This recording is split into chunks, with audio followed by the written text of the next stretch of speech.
do that. When he does it, it gives him some kind of justification to say that, oh, well, your movement is disorganized because you asked this, I did it. Why are you asking me to go? I think Hillary, together with some of your fellow leading voices in this movement, you need to clarify the message, whether we want Ruto gone. And if it's Ruto gone, then we should completely abandon asking for reforms because that contradicts the message. Number two, this gentleman is very arbitrary in his decisions. That is Ruto. One day he fires his cabinet, the other time he brings them back. Whichever way, when you look at it, there isn't political accountability. You look at Article 73 of the Constitution, it asks for political accountability from state officers. You cannot just come and decide today to dismiss your cabinet and then you rehire just because you can. You have to provide reasons. You see the Gazette notice that dismissed some of those cabinet secretaries. It was crediting the dismissal to the public uproar. But now the president goes ahead to reappoint some of them without proving that some of those six who are in the new cabinet are now in the good books with the public. Somebody like Soipan, you take David Chichil, this other person, Kithure Kindiki, Aden Duale. There is the AG. Some of them who, by the time they were being appointed, had not regularized their position with their professional bodies. Look at the AG. The AG does not have a current practicing certificate. She's not taken out a PC with the Law Society of Kenya for the current year. Same with the this cabinet secretary for health, the nominee for the CS nominee for health. By the time she was being appointed on Friday, she had not regularized her position with KMPDO. I do not know who advises this current government. It keeps making very knee-jerk decisions that always get it into trouble with the government, or rather with the people. And I think it just shows that it needs to go. I don't know what you think, but from where I sit, uh, Ruto and his government have discredited themselves so much.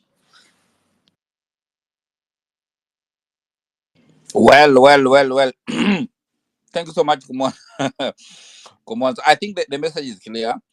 And the message is out there. I don't think anybody needs reforms. I think everybody. I think that's the message. The message is not about reforms that is being done. Those are being done behind the main reason why this thing started. So I think the message is clear. But today, 7 p.m., we have people who are gonna come and we're gonna speak about that much more on that on the light one. This is just open mic, but I like your questions, and they're gonna be answered at 7. Kumaz, mark my word. But if anybody I see Binti Africa want to say something, oh, we really welcome everybody on board, and if you can have a mic. This is an open mic that we want to do for 2 hours, and to know our wellness. It is a morning hours here, so wherever you are, if it is afternoon, it is morning, it is evening, just welcome to the space whereby we want to share our ideas and also anything that you think that is making sense that we can talk. That's why it's called open mic. Minty Africa. Hi, sorry again. Yeah, no, so I just wanted to mention that we're doing education, sorry, but we're mainly focusing on the older generation. But we're forgetting there's 16-year-olds, 17-year-olds that by the time it gets to 2027, even though we're still trying to like get these guys out right now, by 2027 they will have their own voting rights. So we also need to like do some sort of education on them. Like I feel like I sort of missed out because I didn't even know like where to start with reading the constitution until like what 3 months ago. So we need to just focus on the older generation, yes, but also the generation that's gonna be able to have their voting rights, like taken into account by the time it gets to 2027.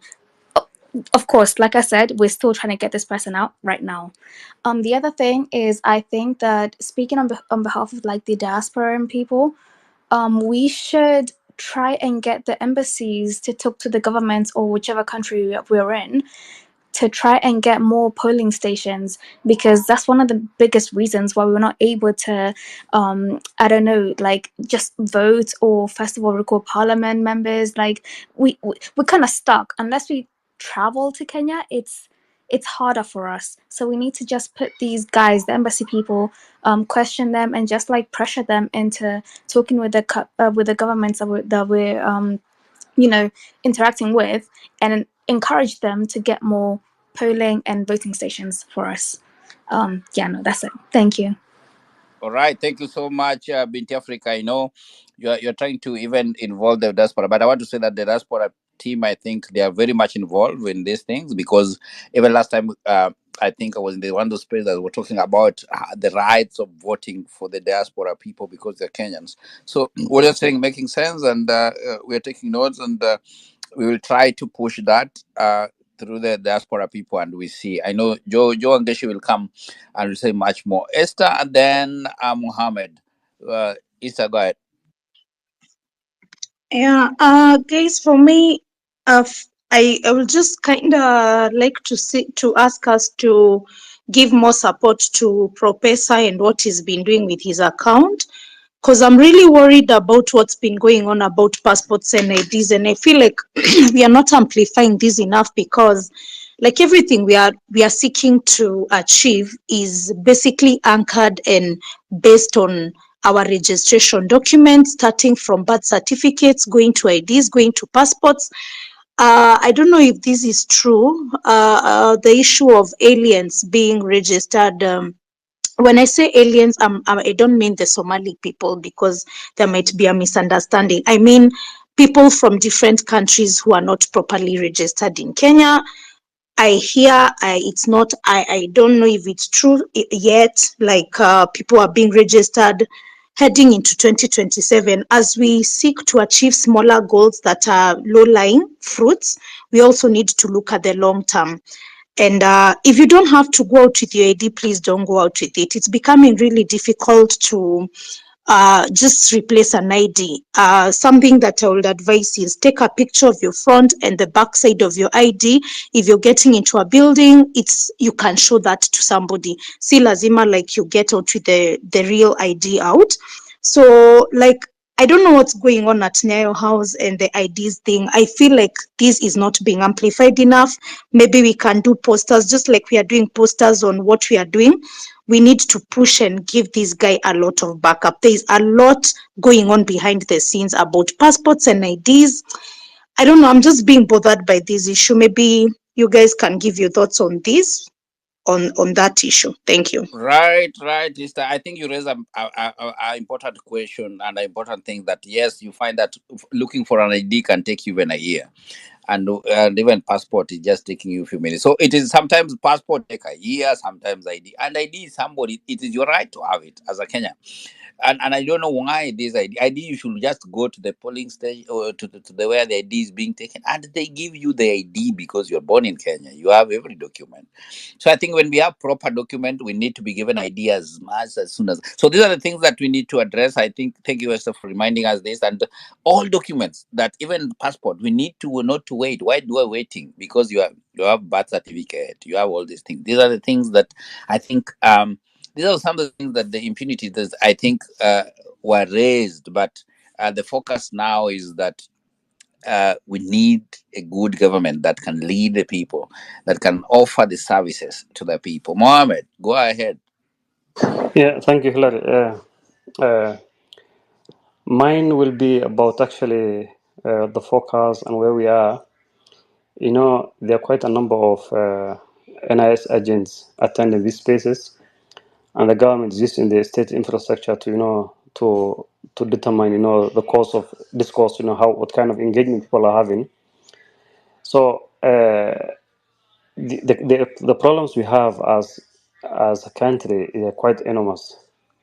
If we say we discuss them one by one, we will be here for like 2 years. But now we have one agenda, and that's Ruto must go. All these other issues of IDs, registration for diaspora, you'll see a space talking about the blockchain. These are actually well choreographed, itemized plans from the Statehouse. They are the ones who are doing all this so that actually they distract people. What we should be discussing on, how to prepare for Tuesday, asking guys to come out, ask who is missing, plan for first aid. All our discussion should be how to get this revolution to its logical conclusion. The rest of the other details is something we can take care of once we remove Ruto. And also the guys discussing 2027. Seriously? Can you guys even wait on even until 2025 for Ruto? Let alone 2027.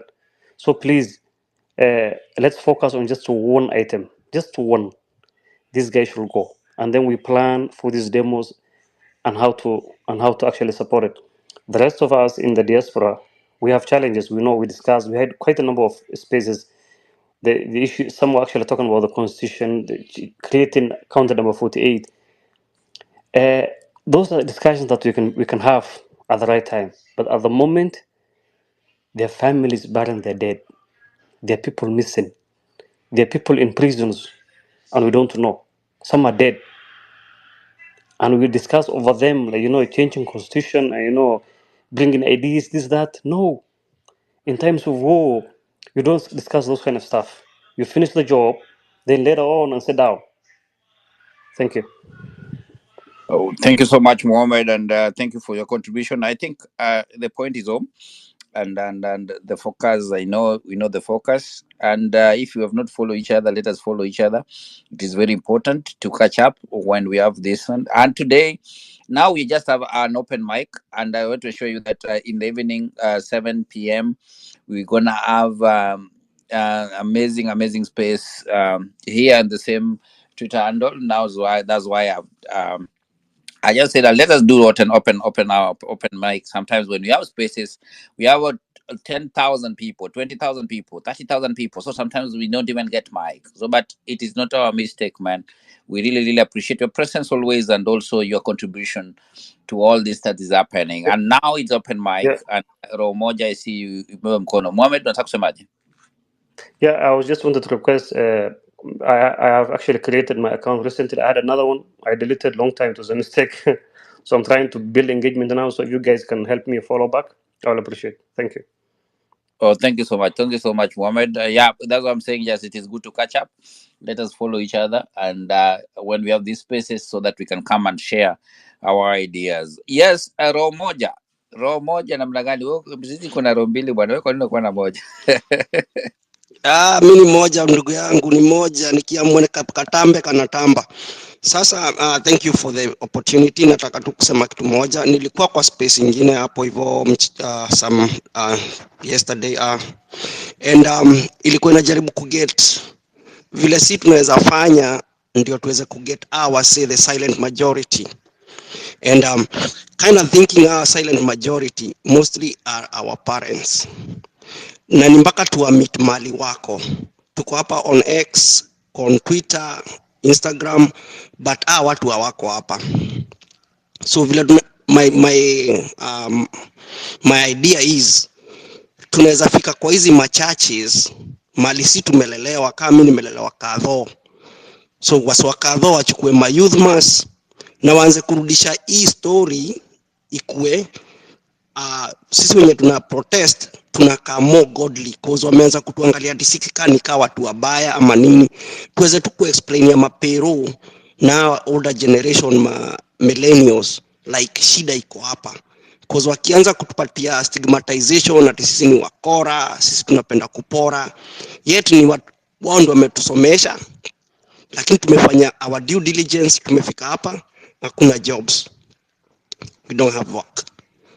So kuna vile tunaweza tumia hizi religious ideologies kama Bible. Unasoma Bible unapata hawa si wanadai Ruto ni anointed by God, na hawa si ndio walimwagilia mafuta, hawa si wa machurches.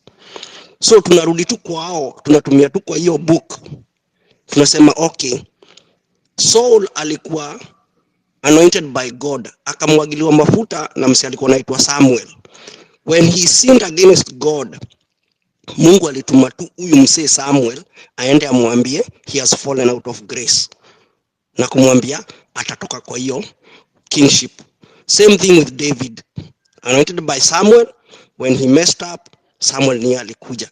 It's high time our religion leaders to appreciate na history wanatupreachia kwa church every Sunday. We make them live it. We ask them, why don't you be like Samuel? Why don't you tell the king that God has anointed, your time is up, you have messed up my people, and it's time for you to go? Because that's the only way I think tutaweza kuget through na watu. Another thing, tukienda maandamano, tufikirie sana kama this is my idea. We can make it like a procession. We who are Christians, we say Jesus died for us. Na hata Waislamu pia wako hapa, so haitakuwa ikiwa nini, ikikuwa inawa discriminate. But we need to have some of these religious symbols. Tunachukua msalaba, tunaweka flag ya Kenya, tunasema we are fighting for the weak. We are fighting ule mtu hana voice, hata huyo karao hana voice koze ameshatekwa nyara. So we fight for the poor, we fight for the sick, cause watu ni wasik kwa hii country. Ugonjwa sio mpaka msee analala Kenyatta. Msee analala njaa. Mlipata hiyo time ya COVID, mama anachemshia watoto mawe ndio walale. Imagine that. Country imekuwa independent for more than 5 decades. Hakuna system ya kusaidia wale wasile wako chini kabisa. Kitu ka COVID kakam. So mimi naona turudi hapo hivyo tu, tumie whatever they have, because we need more soldiers in this movement, and we need even older generation kwa hii movement. Tukiweza kuchallenge our church leaders, sio kusema tu tutakubali msee anaongea politics kwa church, mwanasiasa. That is not enough. We need them to step up and do what the book that wanashinda wakitupreachia inadai. So they need to step up and tell their king, hey, you know what? The people of God are not happy with you. Watu wache kuona sisi kama nikaa tunakuja wanse foreign, sijui tunatoka wapi. No, we are children of this country. We have been brought up in religious kadho, Protestants, Muslims, hata Wahindi. Tokeni na whatever we can. All churches zikuwe represented, na kila mtu anabeba nasema, you know what? Our church leaders, so and so, Archbishop so and so, wacha kutuambia tunyamaze. Could Jesus have kept quiet? Watu wakiumia, cause tunaumia. Na sisi ni matajiri. Kenya is a rich country. Tuko na minerals, tuko na nini, tuko na agriculture. Why are we suffering? We are in the land of milk and honey. Thank you.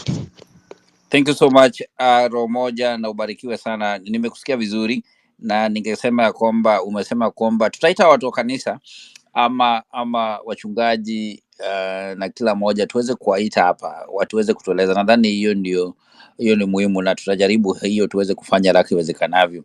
Na umesema kwamba kama ni Biblia ndio unatusomea, inatuonyesha njia ambayo inafaa tufuate, basi watueleze kwa undani. Kama mtu amefanya makosa, fuati yale ambayo alitueleza, ama yale alimaanisha kwamba ataweza kufuata. Je, ni nini tunaweza fanya kama raia ama kama binadamu? Asante sana kwa mchango wako na ubarikiwe sana. Otherwise, I hope you have a good night and you have a good morning. It is now morning. It is 5 in the morning, no matter wherever you are. But thank you so much for your contribution, Romoja. Yes, I saw Crispin Odhiambo. Crispin, I saw you here. Are you still here with us or no? Yes, I'm here. All right, go ahead, buddy. How are you guys? We are good, buddy. Mimi, to my contribution. Yes, sir. Tunaumia. Azwa aswa as a jua kali person here in Kenya, unapata sisi mayouths mostly tunaumia sana, na sina maneno mingi, ila according to venye youths wanaumia, tukienda demonstrations to make it niliona some clip somewhere that tunaweza toka sisi wote tukiingia hiyo demonstration, ila hata tukilala kwa barabara sisi wote tukibeba hizo flags bila kuguza kila mtu, but wasichoke. Tuesday watu watoke, tunaumia zaidi. Nikiongea sana weka mwingine kwa mic. Asante sana Crispin, and I'm very sorry. I see your feeling, and this is the moment. It is good to lament, and is a therapeutic thing that when you remove something in your in your heart is very key, man. So when you have something that disturbing you, this is time that you can do that. But I want to say that there's somebody right, Golisha right, that the numbers of missing persons is alarming. Where are our young people? Our families are already undergoing a lot, adding trauma of searching for loved ones from hostels to police cells to mortuary is devastating and weighing down our mental health. That's very true. That we want to know when you know somebody's missing, let us know. We want to have their pictures. We want to push them wherever we are. We want to announce these things as much as we can. If you have somebody missing, let us know as soon as you can so that we can supply all these things wherever we can so that we see how best we can get them out and we know where they are. Better we get them dead, but we get the body and then we follow from there. We get them alive. Where are they? We know they're in the cells. Where they are, because let us know. Let us know if there's anybody missing. Please let us know. I will post them as soon as we can, as we have the names and the place. So if you know anybody missing, please let us know. Odiambo, Paul Sana Crispin. I hear your tone and is speaking a lot, and this is a time that we can vent, and also that's why we put these spaces to give. Um, our heart. These are called the pressure point, open mic for us to vent and also to even hi is very key. So, Missy, you've been here with the mic, but you don't talk. I'll say hi. I see the same people repeating themselves. How are you doing? Hi, hi, Hillary. Thank you so much. I'm in Ireland, and it's so sad to see what's happening in Kenya. I come back like once of twice every year to visit home, and Kenya ni home. Na tuwezi poteza hata tukikaa wapi ama wapi. Kenya ni home, and it's so sad. Sababu some of the things that are happening can be controlled, and I'm so proud at everybody I may recognize what's going on, and big up to everybody, big up to Gen Zs, big up to everybody. Now we are here to support you. We are behind you 100%. Condolences to everybody who's lost their lives, the families, the friends, everybody. We are together in this. Na mutuambie, because we are happy to support in any way possible. So thank you so much, Hillary, for giving me the chance. Thank you so much. Thank you, Mish. Let us get. Viva. Thank you, Viva. Thank you. Let us be in touch so that we can talk on that in a deeper way, so that we see how we can do. Because also we don't want at the end of these stories that what things happen and everything. We want everything to be in a channel. So thank you so much, Missy, for your submission and everything. But in the details, let us DM each other. Then we know how best we can be all doing this. Tony, Thank you, una Hillary. Thank you. Yeah, thank you so much. Naona naumwa sana na ubebi mkono. Sasa unataka upatie mic na hujanua mikono. Hii ndio tabia mbaya. So saa zingine ni vizuri ubebe mkono kwa sababu watu ni wengi wanataka kuongea na wengi wanaitisha mic. Haya, Tony endelea. Thanks, Hillary.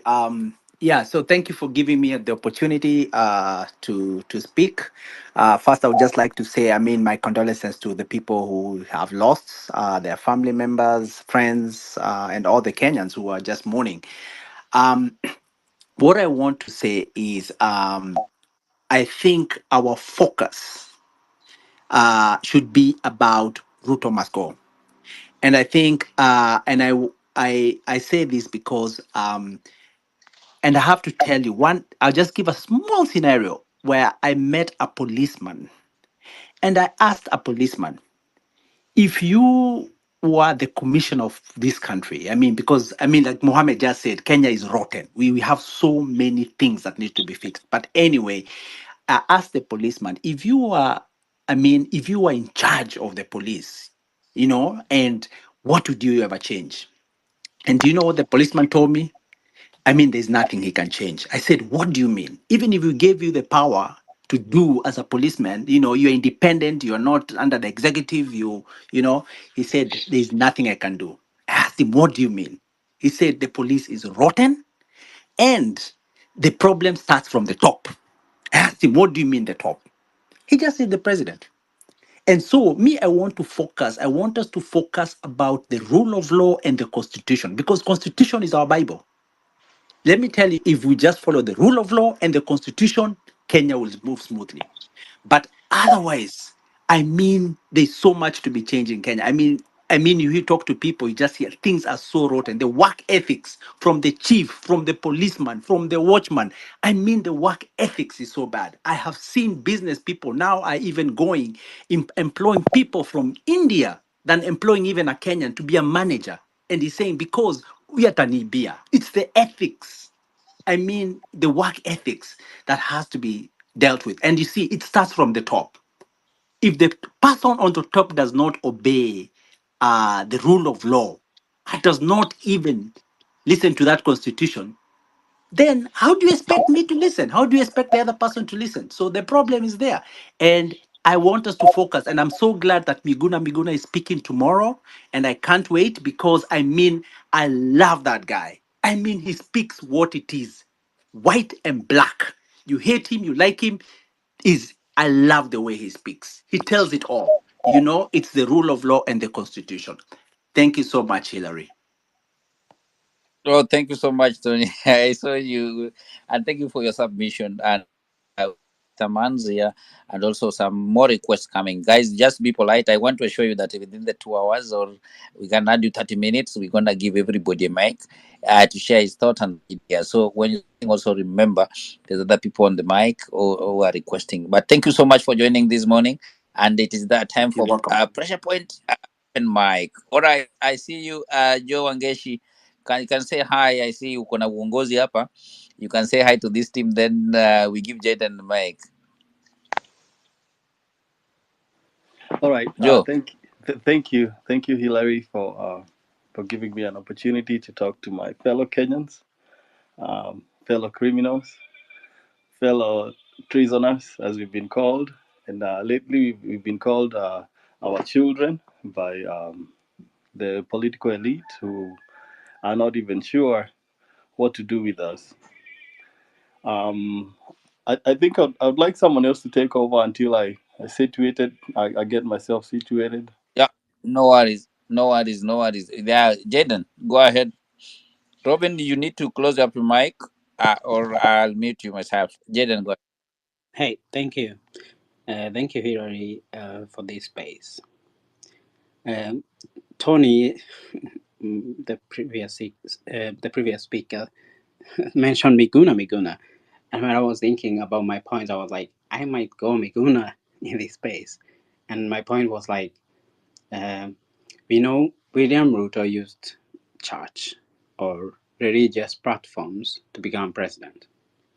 And our parents, as young people, are very easily deceived using religion. They are easily tamed using religion because some of them, their parents, were here in the time of the missionaries, like colonialism, and we know that like the colonialist came with a Bible and then with a gun. So for me, and this is like very very Miguna or whatever, uh, we need a clear separation between church and state. I don't get why state has to use the church because it's the easiest way to manipulate people. That's why we've seen William Ruto in every weekend, and his corrupt people every weekend they're in churches because it's the easiest place to capture minds. Because first of all, religion has been used to capture minds and manipulate them, and he used that. He's not he's not smart or anything, but I know he's conniving, and probably exactly what Donald Trump is doing. He says, "I didn't die because God was with me," and the Americans, I mean, will soon elect Donald Trump because they feel, or most of them believe that like God is on his side, and it's because of religion. But when you go to countries where like there is a clear separation of religion and state, no politicians, no politician uses that as a vessel to cling onto power or to like to grab power or like to control people, because it's a personal thing. Your religion is your thing, but state is our business. State affects all of us. Religion does not. You can be Muslim, you can be Hindu, you can be Christian, you can be whatever you want to be, you can be atheist even. That's a personal thing. But state, my country, eats. We don't pay anything to be Christians in Kenya, but I have to pay to get an ID. I have to pay to get my birth certificate. I have to pay for my passport. You know, while my statesmanship is like my citizenry is more important than my religion, to be honest, because that's my identity. You know, so I swear to God, like anyone who speaks in power and say Bana Asifiwe, Alhamdulillah, whatever those things, why are you doing that? You're trying to trick us. You're trying to use my personal thing with my creator or whatever I believe to get an audience with me, because those people have, I don't have the moral capacity like to decide what they should do, but they cannot use that because I don't believe you're corrupt and a Christian, you are a thief and a Christian, you are a murderer and a Christian. Where do you get the audacity to stand in front of people and say, praise God, God is good all the time? Like, those are nonsense.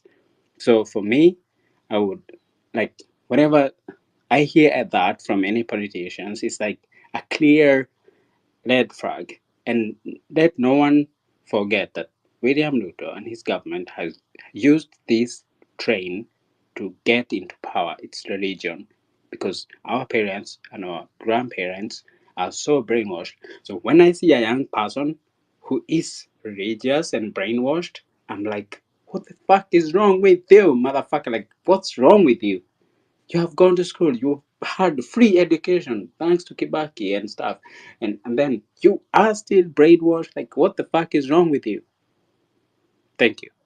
Sorry for whatever I say. Oh, If it all was right. Thank offensive. you so much, Jaden, and we appreciate your contribution. Thank you so much. And yeah, those are the things that we're talking about. And we have heard that there's so many people are missing. If you have the names, let us know. If you have their pictures, let us know so that we can make posters and everything. Otherwise, everybody, welcome to the Pressure Point Open Mic. This is just open mic whereby we share ideas. And I want to show Miguna who is with us today, PM Kenya time. So keep reminder. I've set a reminder already. It is there. You can follow it up and everything. But we'll be there uh, for more than 2 hours. This is just a pressure point open mic whereby we share ideas and everything. I know somebody was mentioning about the IDs, the documents in Kenya, but also Mohammed says that that is not the focus. Let focus be on the other way around, because when the focus the other way around is clear, then getting these things will not be a problem. I think Peter, go ahead, and then Obondo, you'll come in. Peter. Okay, thank you, Gila. Morning, all. Uh, me, Morning, how are you doing? What's happening with your voice, man? okay, I'm not Mm. that well, but I thank God. Oh, Actually, great. God is great. actually, nataka kusema mambo machache. Kwanza, I want to say about Jaden. Jaden was saying something about Christianity, but God created us, and when is David sinned, David broke the almost five commandments of God.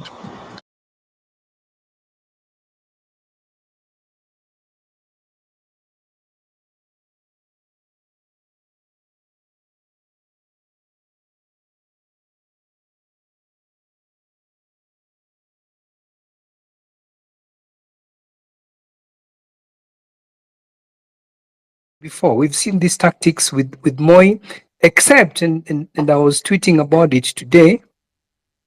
These are very analog tactics of dealing with the digital revolution.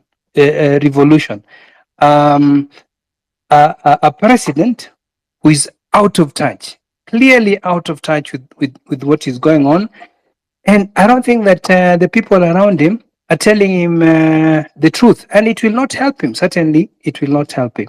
So that is the context in which I decided to respond to Korir, who is somebody that I know, who is somebody that was a year behind me in law school. And I always thought, I mean, this is a good chap. He's intelligent. But I'm asking myself, what is it that happens to these people Thank you. Yeah, thank when you they so get to much power? for giving that feedback. Actually, on a larger scale, it spreads fear to the entire population, especially those who cannot tell apart that those are actually, it's a hogwash to write to such a foundation and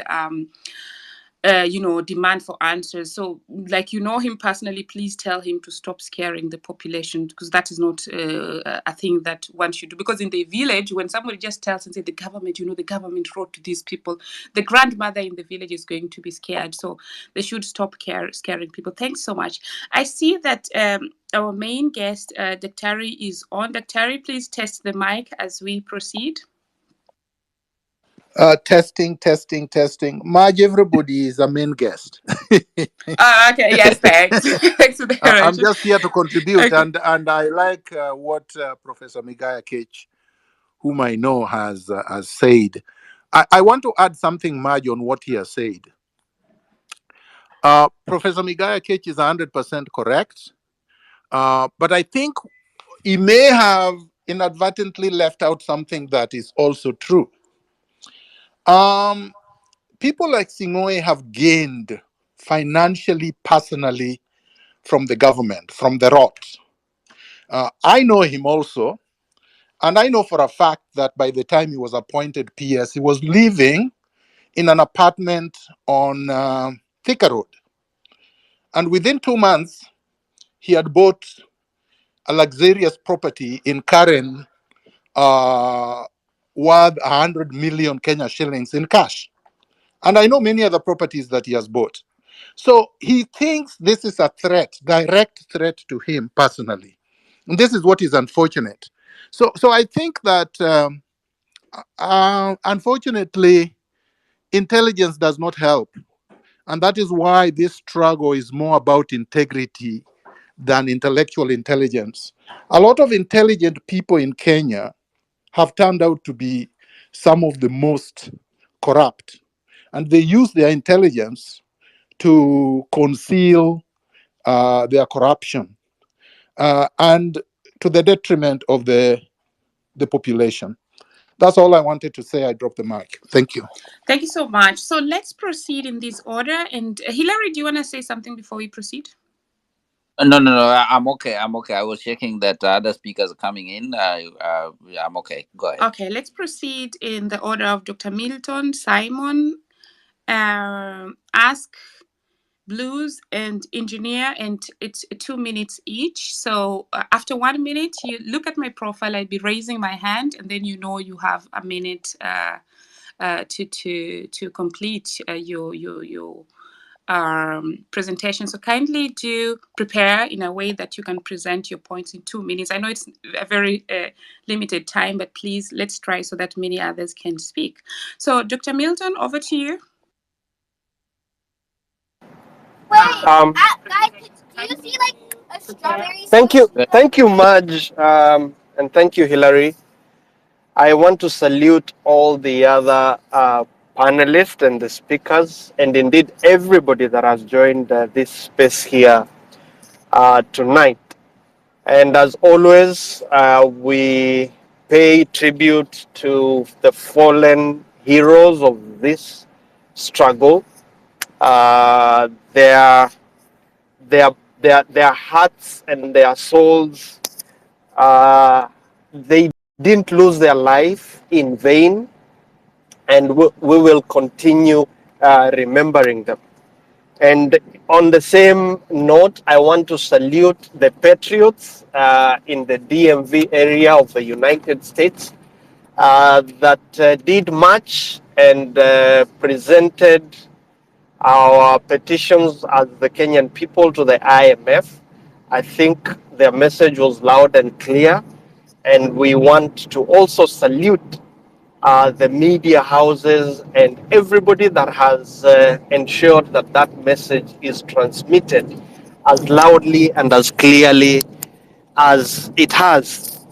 Having said that, I want to also address myself to what has transpired the last few days and what Zakayo has purported to speak today, issuing threats. He is back to his old skin, his old self, the dictator that he is, the man that is a threat to the democracy of the Kenyan people. And I want to remind everybody that the William Ruto that was speaking today in Bomet is the William Ruto that addressed the nation the first time.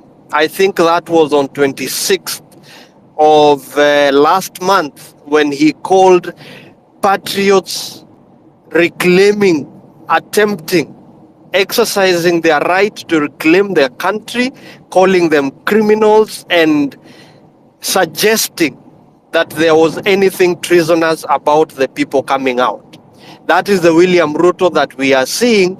He is now cornered, and he thinks that by issuing threats, he is going to intimidate the people. The Gen Zs, the millennials, and similarly situated Kenyans want to be resoundingly clear that William Ruto, when you tell us that we come out and tell you what we want, you are being exactly what you are. Turn deaf to our demands. Don't pretend that you are not hearing. We are simply saying that you must vacate, you must dissolve that government and go home, so that the Kenyan people can exercise the power how they want. And now I want to go to the points that I wanted to make. Number one, if you read the preamble of the Constitution, it talks about what the Kenyan people adopted, enacted, and gave themselves as the supreme legal framework that governs how they operate. Now, I want to remind everybody about why William Ruto, why we are calling for Zakayo to go. Ruto must go is premised on 3 points. Number one, the supremacy of the people. Number two, Ruto is being ejected by the people because he has violated the social contract with the people. And I want, if you allow me,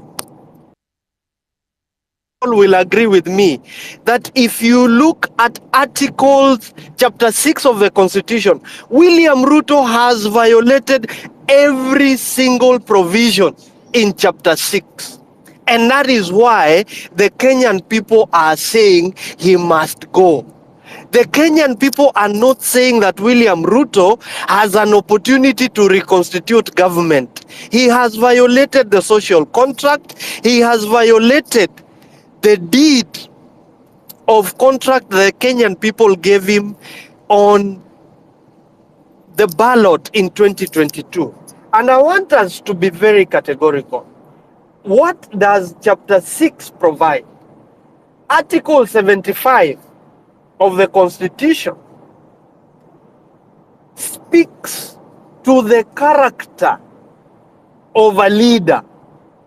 And I want to just make reference to that very quickly so that we have clarity, so that whenever these people are coming out to tell you that they care more about Kenya than we do, those of us calling for Ruto to go, this is exactly what we are saying.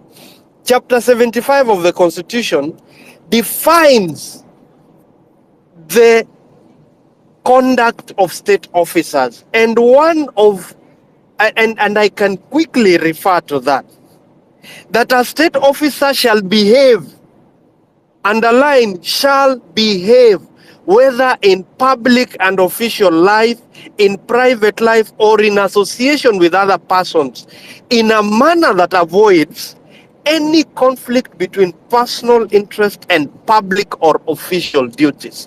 William Ruto is conflicted from Nairobi to the farthest corner of the world. Compromising any public or official interest in favor of a personal interest. Is William Ruto guilty of that? The answer is a resounding yes. Number 3, that is Article 75 1C, demeaning the office the officer holds. Has William Ruto demeaned the office of the presidency? The answer is again in the affirmative. So what does Article 75 provide? That a person who contravenes clause 1 shall be subject to the applicable disciplinary procedure for the relevant office. William Ruto has violated that. But I want to go further to Article 76 and again remind us of the financial probity of state officers. William Ruto has violated that. He is running commercial enterprises that are beneficiaries of state tenders, which is against the Constitution. William Ruto has confessed to being a beneficiary of activities that are prohibited under Article 77 of the Constitution. Dr. Nyakun, He actually... Dr. kindly, Lincoln, kindly. Dr. Lincoln, kindly Yes, try to thank land. you. say that again? Kindly try to land. We're actually giving 2 minutes. Oh yes, okay. I'm doing that now. I'm doing that Thank now. you. I want to say that William Ruto confessed that he was apparently or allegedly given a private jet. Again, the Constitution prohibits receiving of any gifts, and if you do, then those gifts are on behalf of the Kenyan people and they must be declared. When William Ruto tells the country and the world that he was given a private jet by a friend, he has violated that Constitution. William Ruto has been lying with his teeth, looking at Kenyans. How does he now pretend to tell us that he has not demeaned the Constitution? He has not held the office of the presidency in contempt. William Ruto has violated. I want to invite us to read Article 232 of the Constitution on the principles of public service. He has violated every one provision of those under Article 232. William Ruto has failed as a symbol of national unity as required under Article 131 of the Constitution. Good people, there is nothing else William Ruto can tell the Kenyan people, and we must be angered more today that he comes to lecture us, he comes to lecture Kenyan people and speak as though the office of the presidency is a gift. is an inheritance he was given by his parents. This is a privilege that the Kenyan people gave him, and the Kenyan people are now demanding that he relinquishes. Failure to which they have to take it by force. And I want to, in conclusion, tell the Kenyan people that removal of a president is provided for in the constitution. And therefore, anybody telling us that we have to wait for 2027 is living a dream of the past. And they must be reminded and called out that time has come. You cannot operate as Moi without the constitution that Moi had. You cannot operate as Moi without the information space that the people lacked during the Moi regime. This is a new era, and everybody must wake up and smell the coffee. And the sooner William Ruto realizes that and vacates, the better for everybody. He needs to pick the cue from Emmanuel Macron, who actually called for a snap election when he realized that the rug was being pulled under his feet. This is a time that patriots must come out, and the funding of the revolution is the pain that the Kenyan people have been subjected to under the illegitimate exercise of power by William Ruto and his cartel. I drop the mic and hand over Thank you so much. back Thank to you the so much, host. Dr. Milton Nyakundi.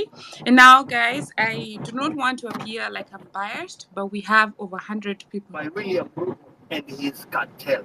Okay. I Please, drop the yeah, mic please mute. and hand over Okay. back. Thank you.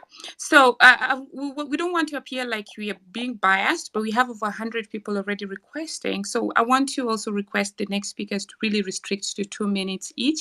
Simon, you're next. Over to you. Okay, thank you for the mic. I think I'm audible enough.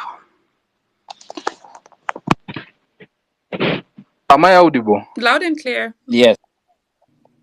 Okay, thank you. I'm Simon. I'm from Nakuru. So I had a question for Dr. Miguna.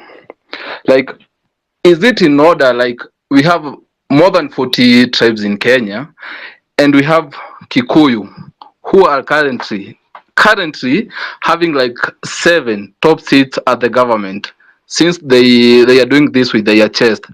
They are having their, like, we know the parliament we have, it will, the CSS who are being nominated, they will go through the parliament, since the, like, we don't have a parliament here.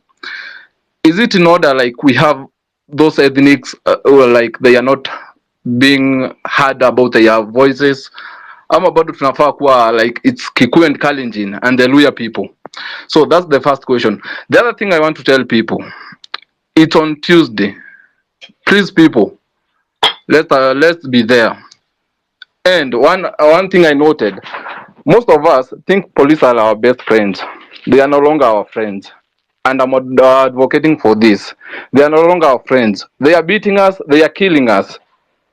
I think from next week we are not going to be friends. We also have weapons.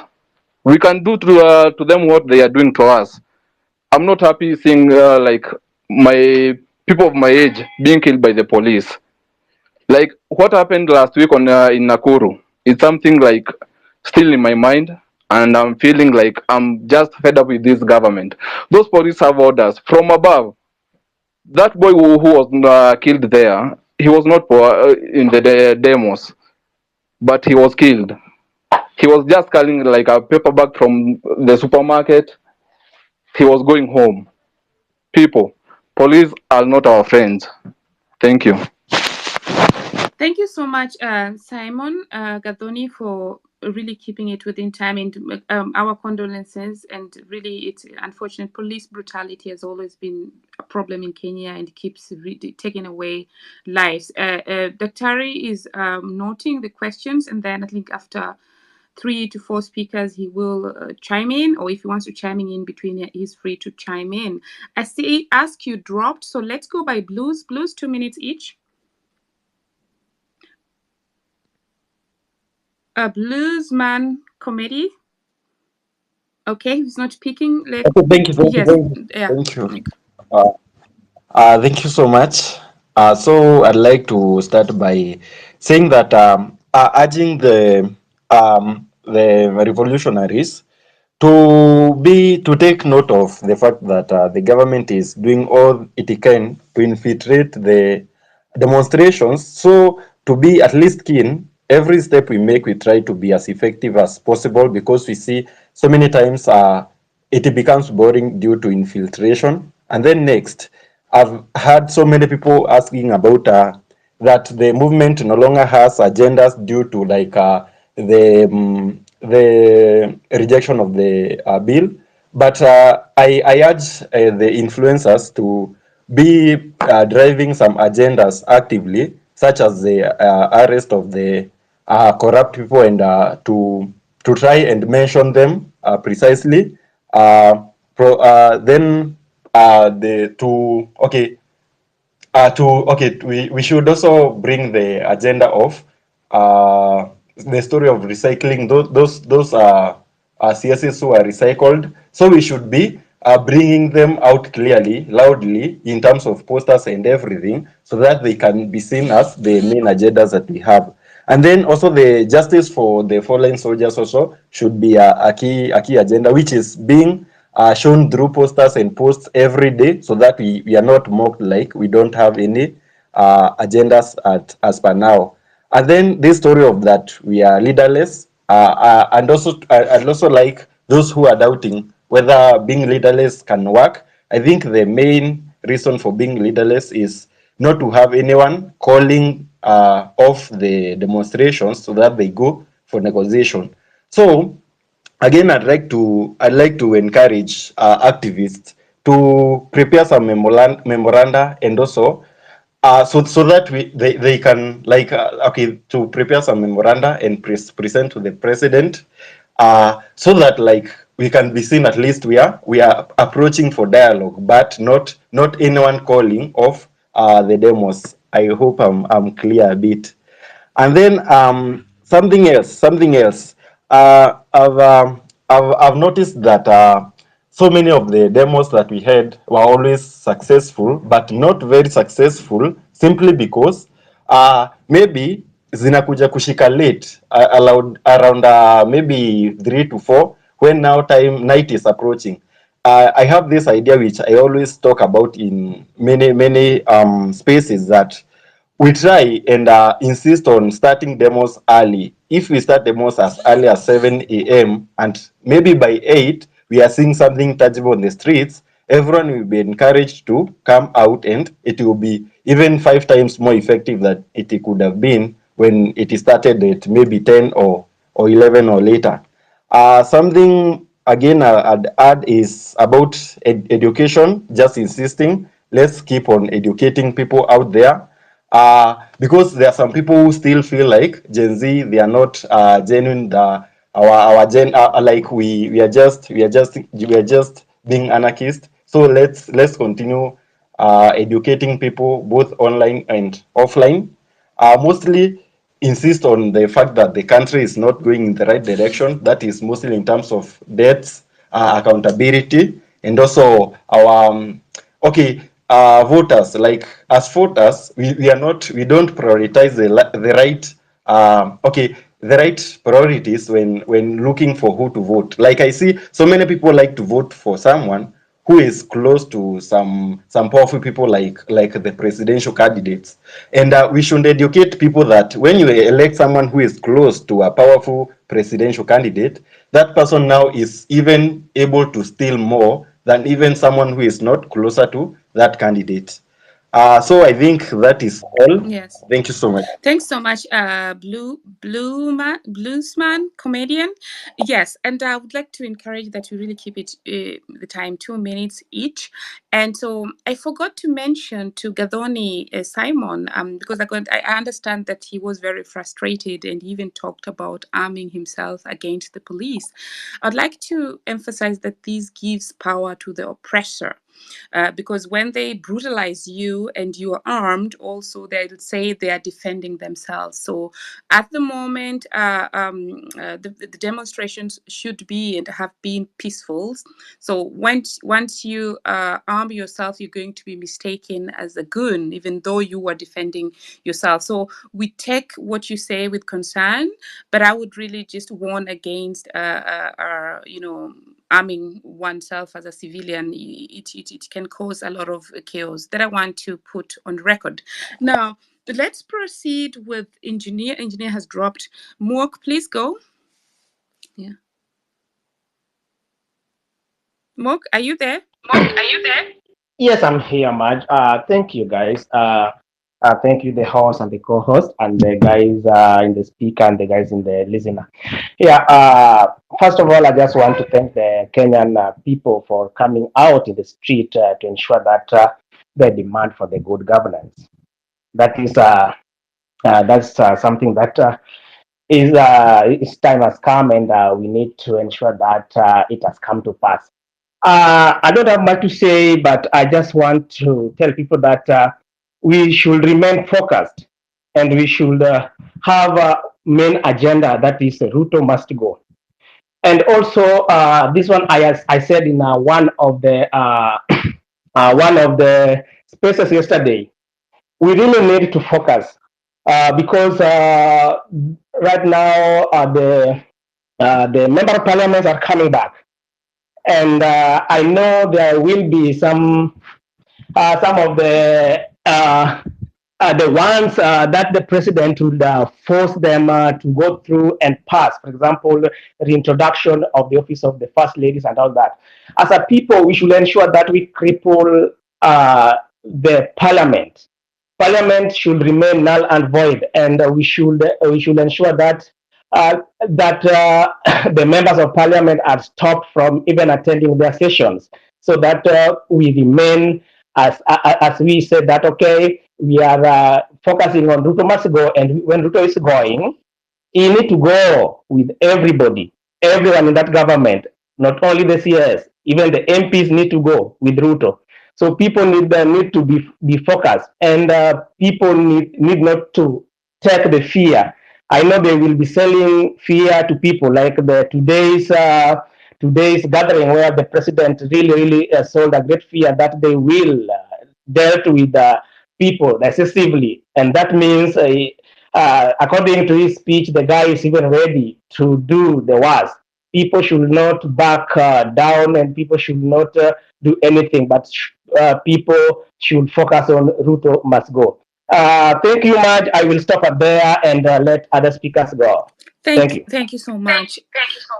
Hannah, over to you. And I see Dr. Mkawasi is on with us. Welcome on board.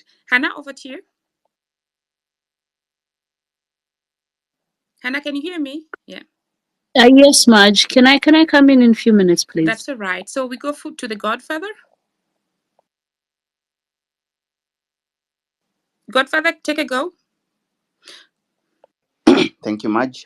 Thank you, Hillary, the host, the other co-host, and our key speakers, the General, Migaya Cage. I think Agustino Neto is not yet here, among others, and those who have already given their sentiments on this current affair that is developing, has been developing for the past few weeks, if not a month, in the country. So mine is very simple and very quick. To begin with, I'm asking our speakers, our panelists today. We see Occupy JKIA trending. This is something that has been mooted before. Now we are at it, and it seems like today it was the number one trending hashtag, so to speak, in the country, which means on the 23rd of July, we are going to occupy the JKIA. What portends, or what are the aspects of trying to occupy JKIA, apart from on the face value we are trying to stop international travel so that the country can actually understand that we are serious. Can we also have occupy Uhuru Park as well as JKIA? That's also another question that I'm also pushing so that our speakers are going to answer, so that we have some clarity, and maybe that will also be very interesting in terms of trying to stretch the police force in terms of how much they may have to deal with. And lastly, the revolution is on. No retreat, no surrender. Patriots, let's march forward. Thank you so much, Madge, and the other co-host, and Hillary, and let's see others. Thank you. Thanks so much. I would like to give this opportunity to Dr. Mkawasi, if you're ready to say something before we proceed here. Thank you so much, Mudge and Hillary. So a quick comment I'd like to make is, as we've been proceeding and watching things unfolding, that I've been interacting quite some with a good number of reactionary voices. So I'd like to speak a little bit on this.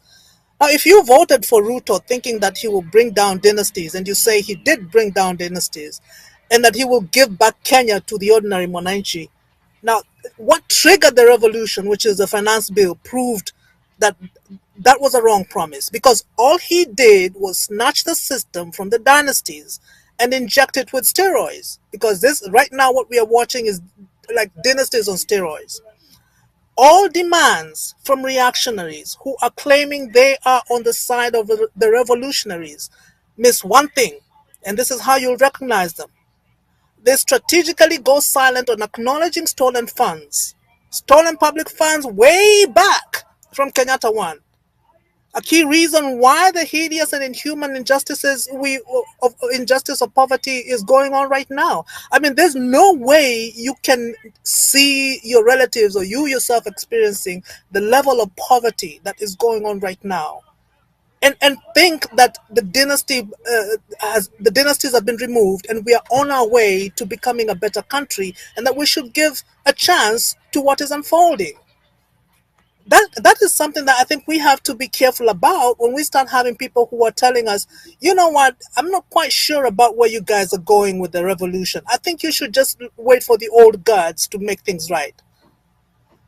The revolution you have triggered is ours too, we in the diaspora. And I think this is an important thing for me to mention to my diaspora friends. Kenyans abroad we have to pool our resources, both financial and intellectual, in providing the support necessary to build the Kenya that Kenyans have already articulated they want. And that Kenya is already ideally in the constitution. We went through this whole constitution revamping. It's there. Transforming those ideals into reality is the work of the revolution. We have the map, we know the destination, we need the vehicle and the fuel to get there, and that is what revolutions do. So it's necessarily what I'm looking at is a journey of a people that are taking us from unrealized ideals to a reality. Now, the reality of a successful revolution becomes a nation that accommodates all the citizens by providing opportunities and the possibilities that we're looking for. It doesn't take much for a Kenyan abroad to go back home and just see where we are. I mean, you can go there with all your money and have a good time, but you know the reality, and you cannot be blind to that. No matter what, you cannot be blind to that. Now, if along this journey that has been parked by Gen Z, the drivers entrusted with leadership become rogue or something, then the revolution, it becomes necessary to offload whoever it is. So you also have to look at whoever it is who's driving this bus, and you have to always be conscious of where you're going. Where are we going? There's this notion of a leaderless movement, and that does not mean that it lacks leadership. So a leaderless movement, we may not be able to see who's behind it. We may have a group of people who are going towards a certain destination. But one of the most important things is to also figure out how to create that leadership structure. Beware of the pitfalls of leaderless revolutions, for example, like the Occupy Wall Street. It had you can say its gains, because that will make you avoid the mistakes that were made before. The most important thing for me, I think, is to have an unbreakable core. How you create that unbreakable core is for you guys to figure out, and then you tell us what it is that we need from here. Because one thing we might know, we get involved every day with what's going on the ground, but we still have the advantage of having physical safety. And another thing I'd like to say, because this is something that is said a lot by people around me, that these are kids, they're younger than us, they are your kids and nephews and nieces age, they really are going to need help. Now, it's for all of us. This revolution is for all of us because we're all engaged in building a Kenya. Be bold in your ability to actually form a government if that becomes the place to go. Peaceful revolutions, for example, the Velvet Revolution, which I've mentioned before, that were led by a generation as educated and as knowledgeable as you guys have shown to be. These guys formed a government when they least expected to stand in that place. They formed a government using a very peaceful revolution, and matter of fact, they steered that same country into becoming two sovereign states. So, I mean, they did this incredible thing with a peaceful revolution and young people, university students. And to date, those nations stand strong. So you guys can do even greater things. You have to be able to stand in that space and say boldly, yes, we can be able to form the government, the next government, because we have proved we have the intellectual capacity and we know what we want. So we guys, me, my diaspora people here, I'm saying stand by. Let's stand by. Let's be able to give the resources, whatever kind that's needed on the ground. But let's not watch the acceptance by reactionaries of something that we see as recycling the same rot, recycling the same system that has for decades brought us to where we are. Because for crying out loud, we have to at least say no. We know what our relatives are going through. We know this. We know the fees we pay all the time, the hospital bills. I mean, we can be on the phone, you're somewhere far away, but you're on the phone with someone who's running through hospitals, looking for the cheapest hospital to get their kid treated. And I'm not saying this because I'm making it up. I'm saying it because I've been there. So these are not realities that we don't know of. They're realities we share. And we in the diaspora have to be able to say no. We've got to be able to be a part of this revolution in some form, a very effective form. Over to you, Chair. Thank you very much. Thank you so much, Dr. Terry, for the very, solid submission there.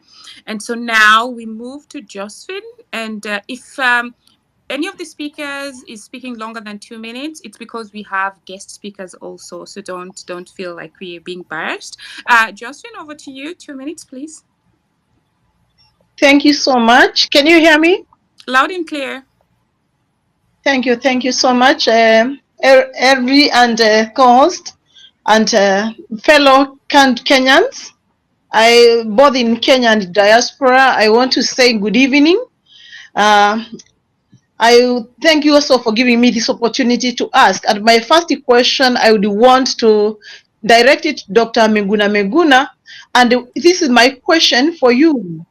Do you think it's the ideal time now we push for amendment of our constitution so that we can limit positions of leadership and how leadership is deliberated and given to recycling leaders who have ever been in offices in memory, and you want to die in the positions without letting other people get these positions? Second, do you think that if we do that, it would eradicate the levels of corruption? Given that at least somebody knowing that I am in the government for 10 years, that means before I get to that position, my lifestyle have been audited, and any other more monies that I would be having, I should be accountable to the citizens of Kenya, and that will keep away the monopoly of people thinking that they are superior and they own this country at our mandate, and they can just take us the way they want. So those are my two questions, and my input to Tuesday's incoming occupy all the airports. I am all the way from Mombasa, and I believe I will be out there in Mombasa doing the needful, like any other Kenyan, fighting for our rights and ensuring that we meet the standards of what we need, because we are entitled to good governance. We are entitled to quality services and with no corruption. We are entitled to get essential documents within less than an week, but this is not happening. So that leaves us in dilemma as citizens. You realize that you need an ID, but you cannot get it within the right time unless you bribe. You need a passport, you cannot get it until you bribe. You need a good certificate of good conduct, and all the same. Having said that, I would also find it ideal that also Dr. Meguna, you would advise on what do you think of us getting some few people who will be actually prioritizing our agendas as we move forward.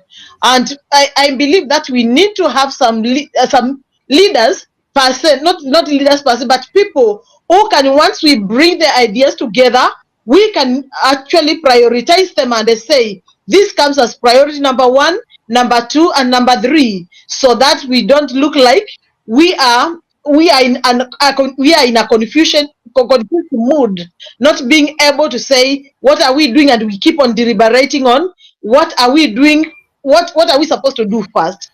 Thank you so much, and I really appreciate if you give me that feedback. Thank you. Yes, and thanks you so much, Man, Josephine.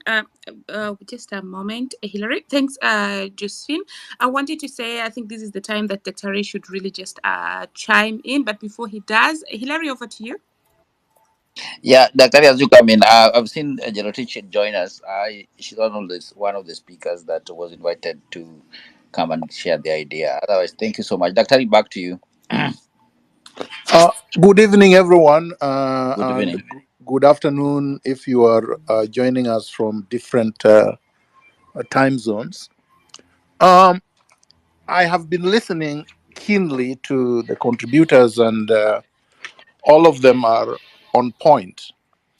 I will start by expressing my condolences to those who have lost loved ones. And I would want to express my concern that we have as of now, about 300 missing persons, people who have simply vanished or disappeared and whose whereabouts are not known. I had raised a concern a week ago about information I had received concerning hundreds of people who were killed in Githurai and whose bodies have not been traced, and who I understood, yet to be verified, that they were cremated at the Kahao barracks. I still would like to challenge the Kenya National Commission for Human Rights, the Law Society of Kenya, the defenders, various human rights defenders organizations, the media, the DCI, and various government entities, including Ruto himself, to be able to produce a list of all the missing Kenyans since the protest began. We need to have a clear idea as to how many people have actually been abducted, how many people have lost their lives or have been killed, how many people are injured, and how many have simply disappeared. And we would want to assume that those who are missing are probably dead, because a human being does not go missing. These people were active just weeks ago. They engaged in protests, and they cannot simply disappear. Two, I would want to address the issue of the so-called government pathologist Johansen Oduor's declaration that the decapitated and mutilated bodies that were found at the quarry had no evidence of bullets in them. One, I want to note that all the bodies had decomposed and were at different levels of decomposition. All the bodies were mutilated, meaning that there was no body that was intact and had been packed into sacks. It is, I believe, impossible for anyone to imagine that Dr. Oduor would have been able to examine decomposing bodies and trace bullets that had killed them if that is how they had died. It is also impossible for anyone to know whether these bodies had been tortured before the individual succumbed to torture. All of them were killed. All of them were dumped near police station. We can all reasonably conclude that all of them probably were killed by security forces. And we need answers. We need answers now, and we don't want excuses. It is important for us to note, my third point, that as we speak today, Finance Bill 2024 is the law. It automatically became law on July the 18th, after 21 days had expired from the time that the president or Ruto purportedly rejected it. It has not been repealed by the National Assembly. And we have not had Ruto or anybody or any of the leaders at the National Assembly say that there is an intention to repeal it. Therefore, we have to say all the people Ruto has killed so far will not get justice until all the grievances for which they participated at the protests are addressed. And that starts with Ruto himself. My fifth point is Ruto has no tenure. He has no security of tenure. Professor Migaya Kech has tenure at the University of Nairobi as a distinguished professor of law, but or of the university, because I think he's a distinguished professor. And once you're a distinguished professor, you're a professor of everything. But Ruto has no tenure. The 5 years that Kenyans delegated to him the power to govern, not to rule, was a temporary delegation. It was not a permanent delegation. The delegated power was withdrawn on the 25th of June, and Ruto stands popularly impeached by the people. Therefore, he is legitimately in power, and all the threats he's issuing against the people are an aggravation to the grievances that we had when the people took to the streets and declared that they had withdrawn their delegated power to him.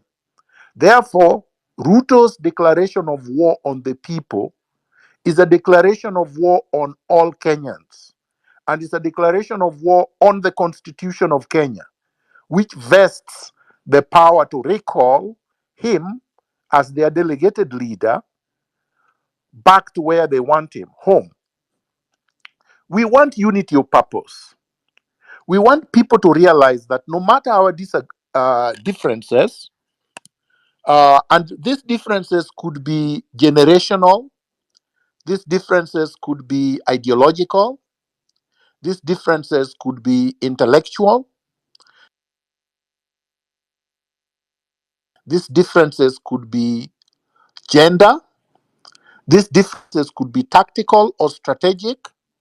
We have to realize that the only thing that must unite us, and unite us now, is that all Kenyans feel that Ruto has offended them to a point that it cannot be cured. The looting of the country has reached a stage where it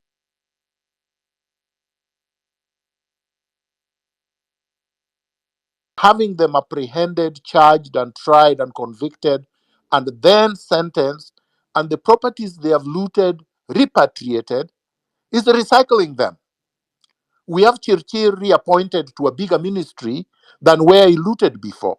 And remember, this man started looting at the Interim Independent Electoral Commission. He was involved in the Chicken Gate. Then he graduated to the Ministry of Energy. And the former despot Uhuru fired him because of corruption. But Ruto felt, in his lack of wisdom, that this is the man he needed in the same ministry where he had been fired for corruption. And he continued to be corrupt. And he was recently fired for corruption. Then Ruto brings him back. That shows you that Ruto is redeemable. There is no discussion, no dialogue, or any kind of reprieve or anything that will change this man. He thinks that after he has killed a number of Kenyans and abducted them and disappeared them, that he has scared the Gen Zs and the millennials and the patriotic revolutionaries who have been facing him every week on the street. And the time has come when we should demonstrate to Ruto through action that we are not backing down. How do we do that? My humble submission is that we should have marathon daily demonstrations and protests. And these daily marathon demonstrations should take place all over the country. Whether on Tuesday, some of the patriots will head to JKIA, others must head elsewhere. Because if you all head to JKIA, he will marshal his goons to JKI only. Then we will leave the rest of the country for him to roam about and to threaten us. We have to scatter his goons everywhere. As many people are heading towards JKIA, many people must head to Parliament Square and Arambe House and the CBD and occupy all of it. Occupy everywhere should have meaning. When patriots in Mombasa, in Nyanza, in Western, at the coast, at all and in all counties, gather in large numbers, wear Ruto's goons down until he falls. The last thing I would like to say is in answer to the three, I believe there were 3 or 4 people that asked questions before I conclude. Number one, Simon Gathoni said, police are not our friends. We also have weapons. We can use them. Maj was right. Yes, police of Kenya have demonstrated, at least the majority of them, that they are not our friends, that they are serving a tyrant and they are harming us. And it is not in our place to fall into the trap of arming ourselves to confront them. Because when you do that, you may have to form an army to fight them. We don't have time. We don't have the resources. We don't have the arms. They will just pick us one at a time, and it will actually serve their interest in the sense that they can now say we are violent, we are chaotic, we are anarchists, and the world and the press will more than happily champion that trumpet. We cannot give them that. We have to remain peaceful. We have to remain organized. We have to remain fearless. And it is through that we are going to wear them down. Just like many other countries have gained and won a revolution peacefully by being unarmed. They did so in France in 1789. They did so in Sweden in 1809. They did so in Norway in 1814. They did so in the Netherlands in 1848. They did so in Austria in 1918. They did so in Turkey or Turkey in 1923. There was a mixture of that and armed struggle in Cuba in 1959. They did so in Portugal in 1974. They did so in Bahrain in 1971. They did so in Spain in 1978. They did so in Philippines in 1986. They did so in South Korea in 1987. They did so in Poland, where it was basically the workers protesting continuously for years in 1988. They did so in the Czech Republic in 1989. They did so in East Germany in 1989. They did so in Romania in 1989. They did so in Indonesia in 1998. They did so in Serbia in the year 2000. They did so in Georgia the year 2003. They did so in Nepal in 2006. They did so in Myanmar with mixed results in 2011 because the military eventually overthrew the revolutionaries. But they succeeded in 2011. They did so in Ukraine in 2014. And they recently did so in the Philippines again. And this history of resistance has always resulted in the country becoming more developed, more prosperous, more industrialized, and the standard of living of the people have always been better from the regime that was replaced. So we can do it too. People were asking me on X, oh, Miguna, all the examples you've given are not in Africa. Kenya is going to be the first African country to do it. We can be the first. Why shouldn't we? All these countries and peoples that I have listed were not born in Pluto. They were not in Jupiter. They were on planet Earth. And so we can do it too. The next question was by Plusman. Memoranda to a president that has been impeached, a president that Kenyans have recalled, is not necessary. No, we are not going to have a memoranda to any president, the illegitimate president Ruto. Our memoranda and memorandum is on the streets of the Republic of Kenya. He knows what the problems are. And of course, he cannot address them because he's a pathological liar. He's a narcissist. He's become a tyrant. Godfather asked about Occupy JKIA, and I believe I've already answered that question. Then he also raised the issue of Uhuru Park. I would discourage all of us from going to Uhuru Park. Why? It is fenced. It is secure. It is a trap. Once you go to Uhuru Park and they surround you, they can butcher people without any restraint. And there is not much impact you will do at Uhuru Park. In fact, they can let you do your thing there for 1 year and it will not affect anybody. The purpose of occupying public spaces is not just to make sure that we speak to Ruto and his thugs in one voice loudly, but to disrupt everything, to disrupt transport, to disrupt business, to disrupt all activities in the country. That's the language he understands. Ruto understands the language of money and business.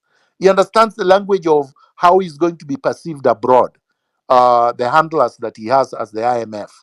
You saw that the IMF already released a statement trying to appear contrite when they have not withdrawn fully their punitive economic programs that Ruto is trying to impose on us.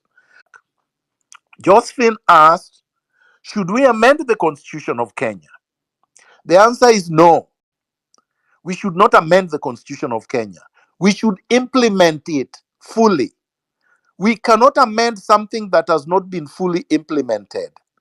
The Constitution of Kenya is the one giving us the right to occupy the streets, to impeach Ruto, to recall him, to say that he has lost legitimacy and he must go.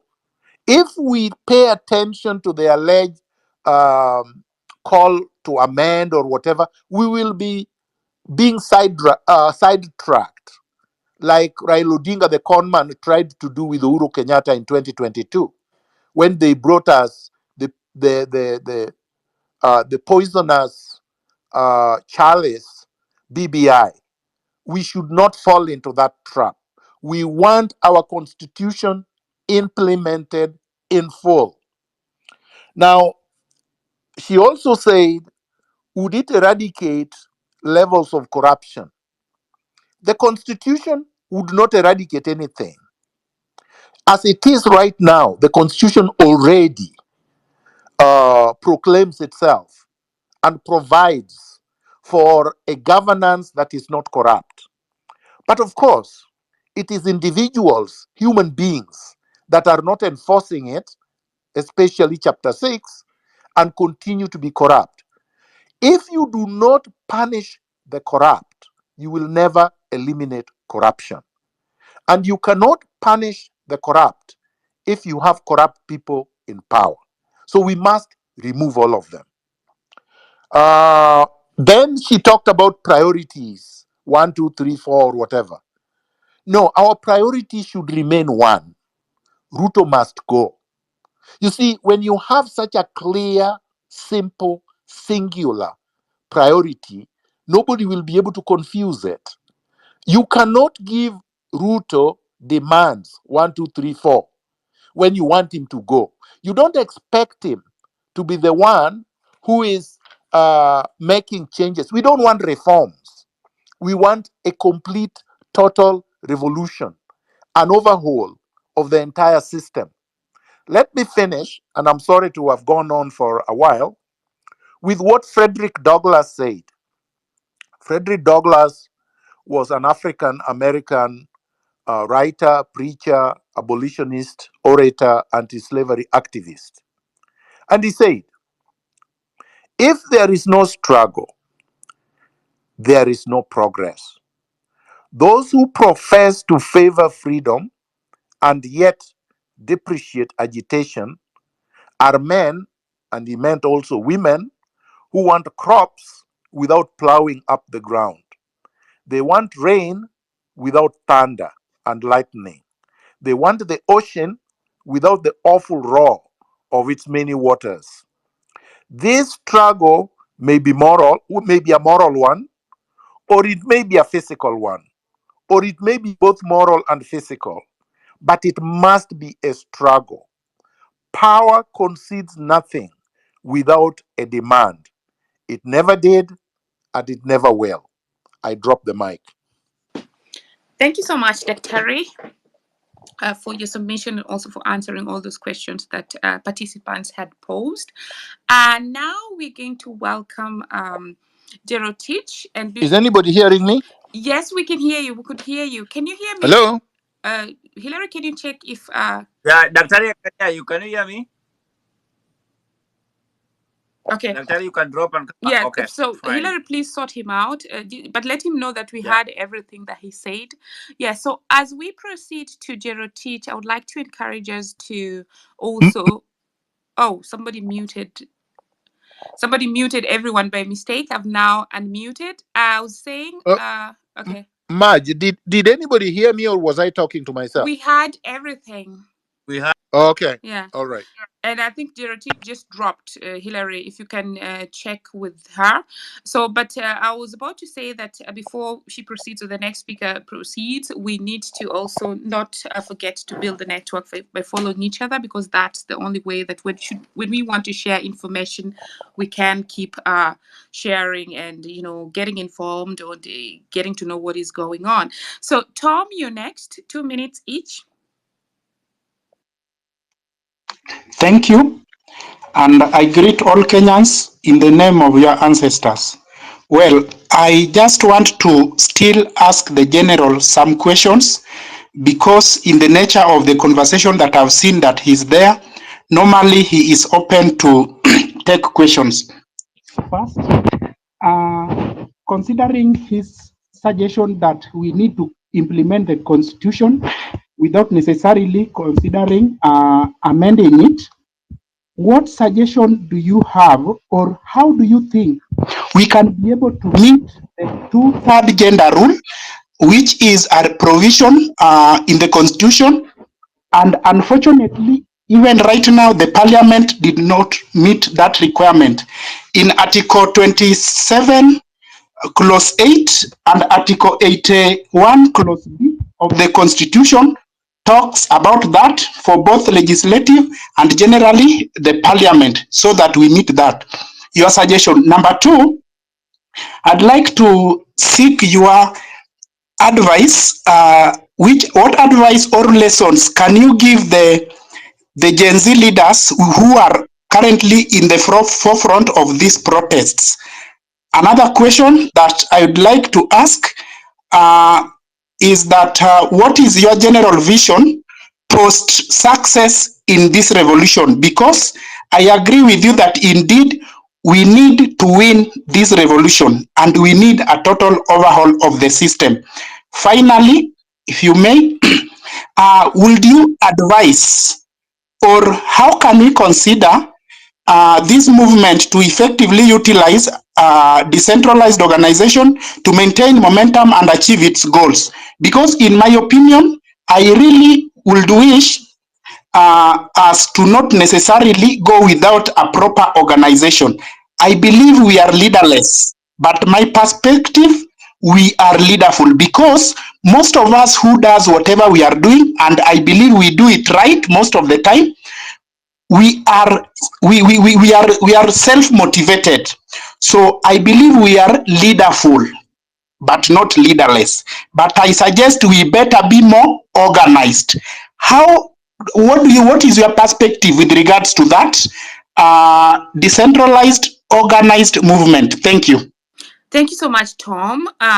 Let's have Six next, and Dr. Mwakawasi and Professor Migaya Kate, should you want to chime in between, also just feel free to open your mic or raise your hand and I'll see that. Six, please. We're going 2 minutes each. Over to you. Me as I just came here to tell these innocent Kenyans that it's time to take back this country. As I always say, on Tuesday, we are all marching to Jomo Kenyatta International Airport, and there are numbers. So as a people, we should come out. We should not sit online and say, let them go to Amuke. Tuende. Personally, I said I've not been in church in 11 years, and today I went to church to confirm if there is any MP who went there or any leader, so that I can condemn them. So guys, on Tuesday, let us turn out in numbers and to take this country back. You had Ruto threatening us on in Bomet, and that is the leader that we have. It's so unfortunate we have such a man as our. I don't like him, and he's not my president as much as I'm concerned. So I'm just here to rally everyone. Let's turn out in numbers, and I said I'll always stay loyal to this cause until the last day, and even if I die, I'm not afraid to die, and I'll be on the forefront on Tuesday. I'm not just coming here to speak, then I don't act. I've been in all the demonstrations since they started, and on Tuesday I'll be on the forefront. And I said there is no money that will buy me as an individual, because I've made enough money to sustain me for the next 10 to 15 years currently. And what I want is a better country where my parents, my children are going to enjoy life. Right now, I have a patient who has cancer but cannot be treated because hospitali za ushago haziwezi mtreat. I have to always bring that patient to Nairobi each and every day, because it's only Kenyatta Hospital that can handle this. So what kind of nonsense is that? Yesterday I was informed the governor of Busia, a very close friend to my dad, has employed all his friends from Karen. yet hakuna watu wa Busia hawana kazi. And that has to keep happening daily. Okia Omtata, the one we call a saint here, ameandika his close friend as his PA, who is a very corrupt man. And these are things we have to get and learn daily. So I'll say this, whatever Tom said, we will have a plan when we cross that bridge. So let's right now go take back our country. When we reach there, we have a constitution and Kenya is a democratic country, and we will know we'll find the right footing after we've dealt with this rogue system. Thank you, Maj. Thanks, Six. Can I assume that you listened to what Dr. Harry was saying the whole time? Had you already joined? Because he recommended that the protests be spread, but that people should not go to Uhuru Park because it's like fenced and would. I just want to be sure that you had that. Yeah, I heard, and that's why I say we are occupying Jomo Kenyatta International Airport. Okay, I was just confirming. Yeah. Okay. Uhuru Park is not important. Uhuru Park is just some sort of a park. If you go into a park or you get into a house and a fire starts burning, it will burn you all down. You'll be suffocated. JKIA is in the open. People can find their way and people can occupy. That is where the economy of the country lies. Those in Mombasa are occupying Moi Airport. They are occupying Kenya Ports Authority. In Kisumu, we are occupying this, is it Jomo Kenyatta Airport? In Eldoret, there is an airstrip there. That is what we are doing. We are occupying all this where the economy of the country lies. Tukimaliza hiyo ni CBK. Yeah. Thank you. Thank you so much. And please, as you go out there, remain peaceful and be watchful and don't give power to the oppressors where they can come back and say, you know, they were beating us and that's why we had to shoot them. Thanks again for joining. So now we go to Biril. Biril, over to you. Biril cannot hear me. So Komwanza and then African origin, and Jerotich has just shared that she's settling and then she's going to come back. Komwanza, then African origin, 2 minutes each. Thank you much. Thank you, everybody. I'll begin with a question to Dr. Miguna. It's very much evident right now that we cannot depend on the goodwill of the president to resign. The president is not altruistic enough, he's not selfless enough to do that. I think history bears me out on that. In 2007, 2017, 2022, we've seen him, so we cannot rely on his goodwill. But then we are pushing this hashtag and we are all determined to say Ruto must go. I still haven't found somebody who can outline the step-by-step process of removing him from power when he remains obstinate. Because we have ruled out violence and let's say the pressure does not work. What other practical steps can be taken to remove the president from power lawfully? Number two, I listened to the president when he made his remarks today. I will say that when a hyena wants to eat its children, it first gives them a bad name. The president called the participants in the movement anarchists. He earlier called them treasoners. And this should warn us how the establishment intends to crack down on free speech, the freedom to assemble, as well as the right to protest. But I would just urge everybody to not be scared, do not be afraid. We can expect that in the coming days, perhaps the state will use its machinery to pick up bloggers, protesters, and etc., and charge them with various crimes in the penal code and possibly in the Computer Misuse and Cybercrimes Act. But I would call upon all my colleagues who are lawyers to perhaps take some of these cases pro bono. We must push back against state excesses. That is the duty we owe ourselves and to posterity. Thank you so much and God bless. Thanks, Komwanza, for keeping the time. Hilary, do you want to say something before African continues? No, not really. Jarate, she's already with us. She's coming back. Okay. Great. So Right. you've Yeah. had Komwanza mark his title if you need help somewhere. So not title, but handle. If you need a lawyer and you cannot find a lawyer, feel free to inbox him. But please, guys, when inboxing, yeah. Okay, I can hear you now. You went. You think somebody had taken me off here. It happens. All right. So I was just saying, guys, Komwanza is offering pro bono services as a lawyer, and I believe he's going to also speak to other friends who are lawyers. So do check his profile and inbox him when you need help. But I would also like to emphasize that people inbox with genuine information, because otherwise if you have false information coming on board and people are saying my friend has disappeared but they haven't, it really wastes a lot of time and it discourages those who are helping. African, over to you, and thanks Komwanza for that. Okay, thank you very much, the panelists and everyone who's here.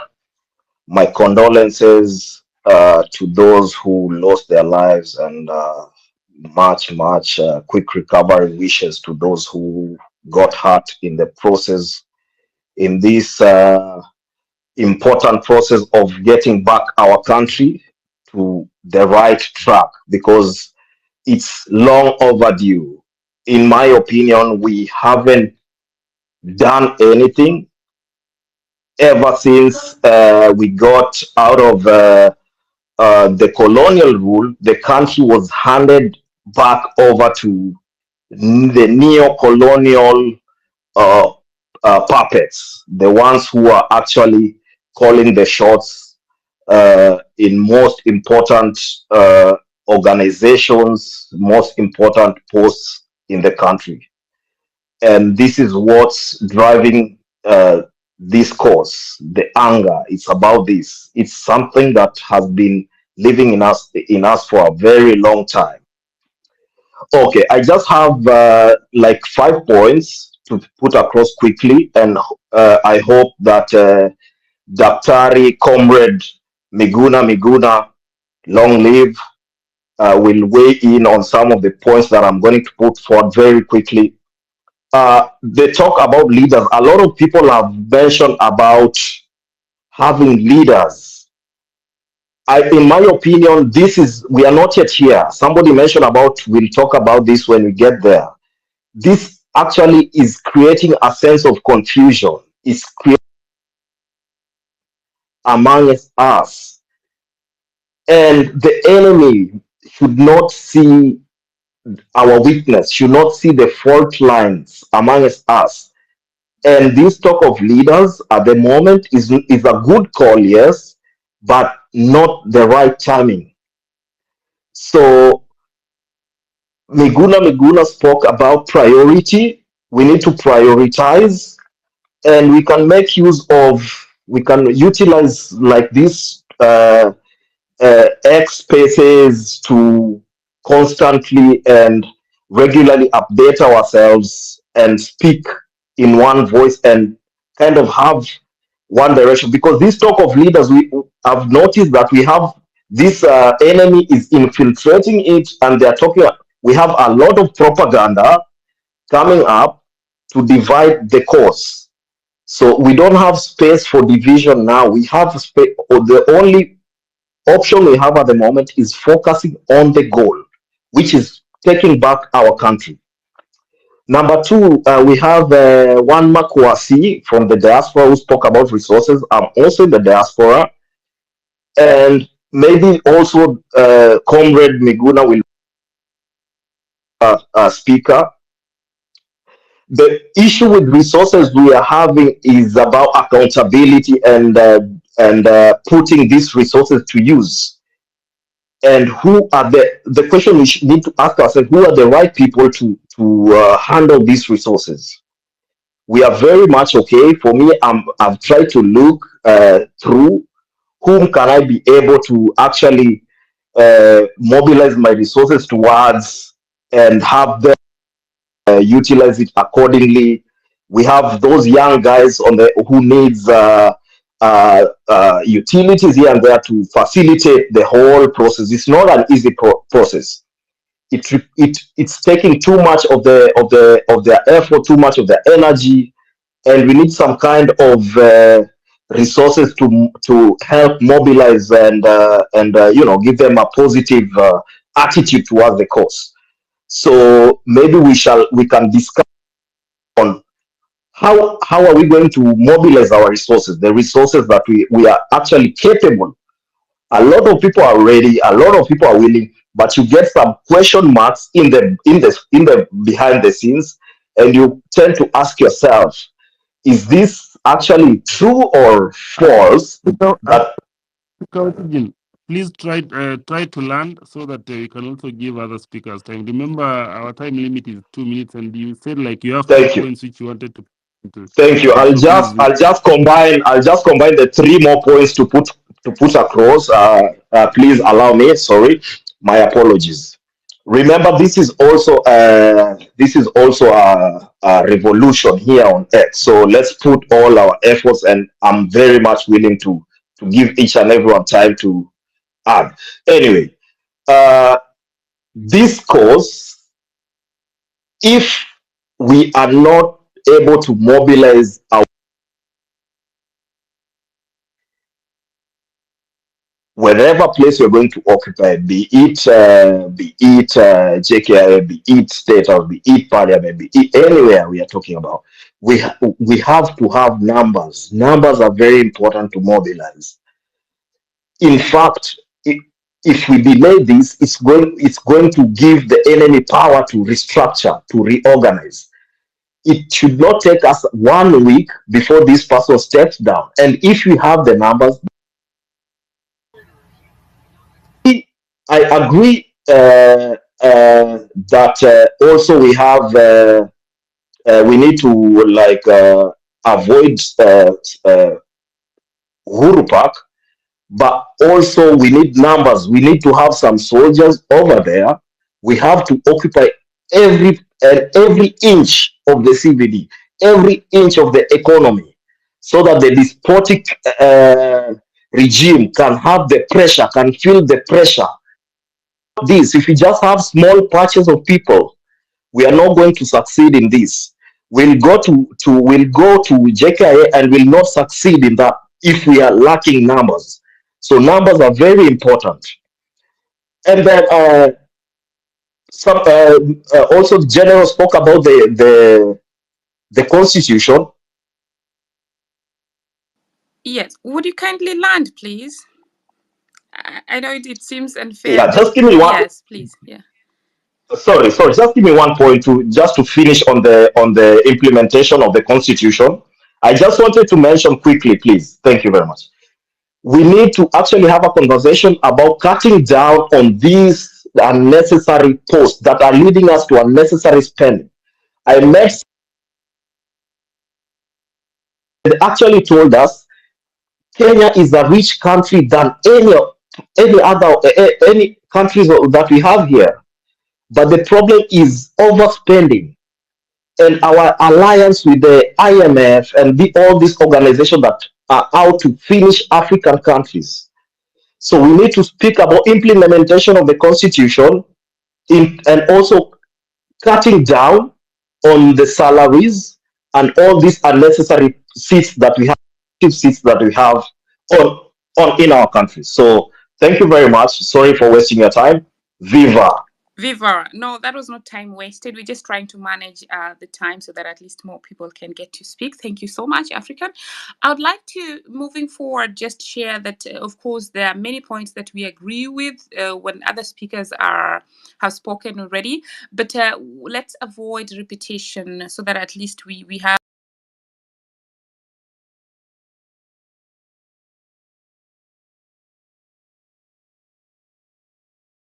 giving money from our accounts being used by the banks to lend to government illegally. Okay. Thank you. They steal higher interests, they buy weapons to maim us and to kill us and to tear gas us. All right. The international ones, we should also be able to tell them, no, we will not allow any continued lending to the Kenyan government without adhering to our laws. That's all I wanted to say at this particular point. Amerix, I am all right. Thank you very much. Thank you very much, Willis, for that. The main aim when I was reaching you is we follow, if you can follow up on especially that young man called Clinton.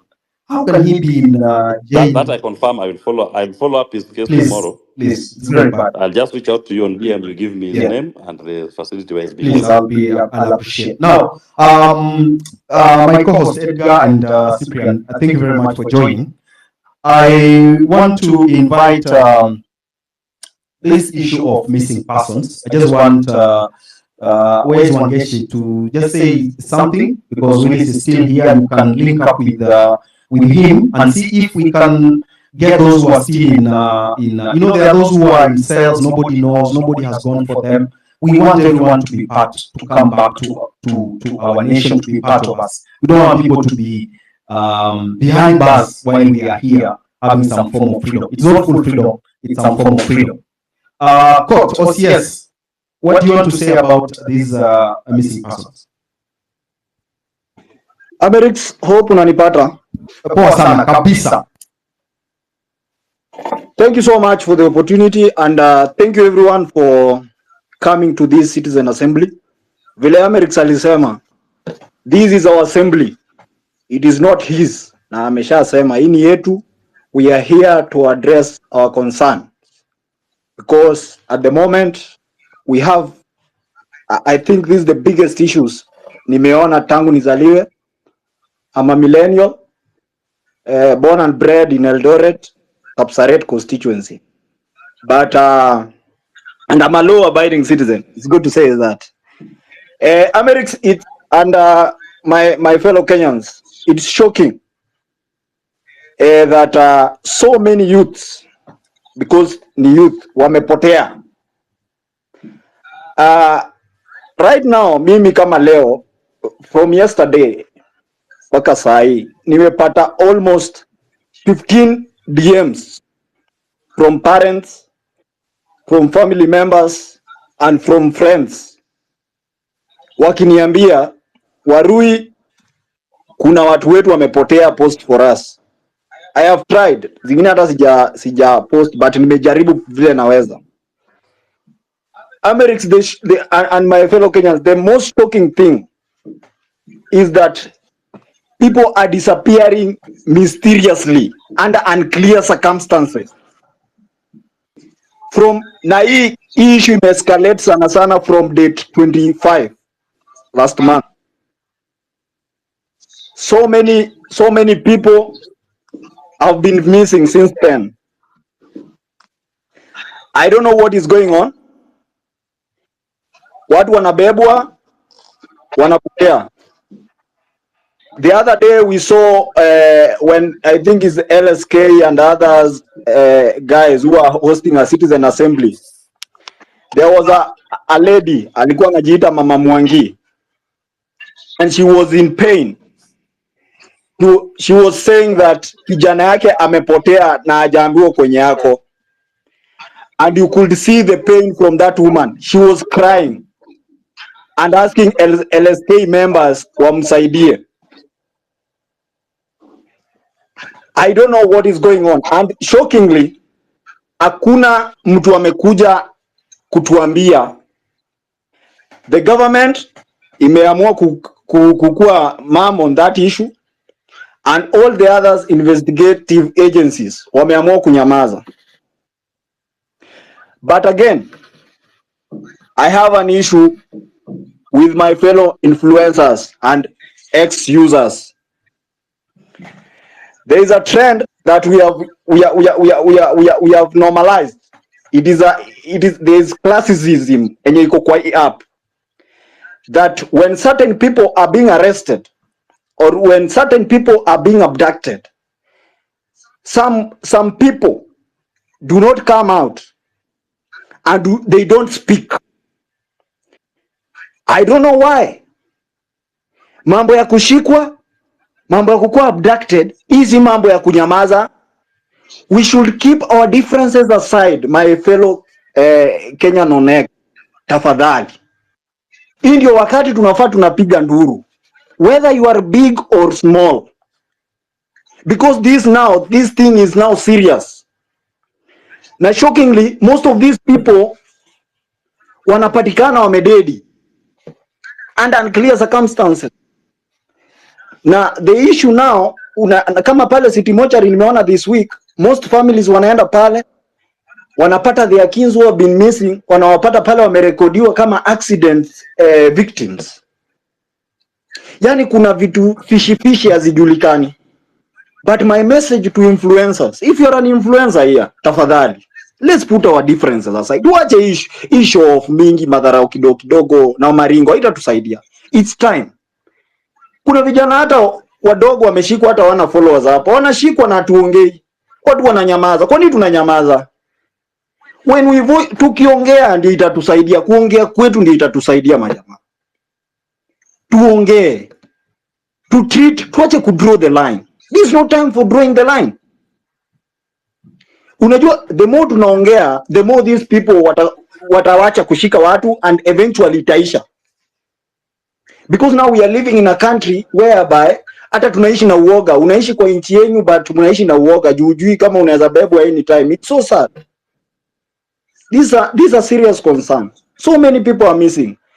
Today, leo kuna dem tulikuwa tunaongelelea hapa amepotea. Anaitwa I think Shelmith Wanjiru. She's from Thika. Wanasema amepotea, I don't know, a week ago or two. Shockingly, she was found around in Migori. Where she was, venye alifika Migori haijulikani. Na wanasema she is in critical condition. Information that I'm yet to confirm. Thank you.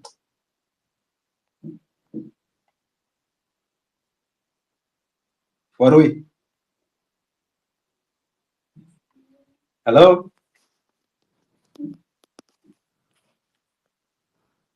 Hello, Warui. Hello. Are we available? Yes, we are. Yes, we are available. But I think there is a problem with Cyprian. Can you be able to get Amerix? Yeah, I'm here. Can you hear me? I think the problem nilikuwa muted. Sorry for that. Hope bado mnanipata. Ngoja, unanisikiza? Nakusikia. Nilikuwa nimesema you can hold on a bit.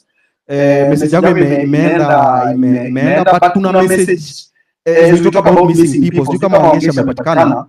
Professor, kuna issue inatusumbua sana hii Kenya na watu wanaongelea. Tutachanganya nayo missing hii issue ya ID.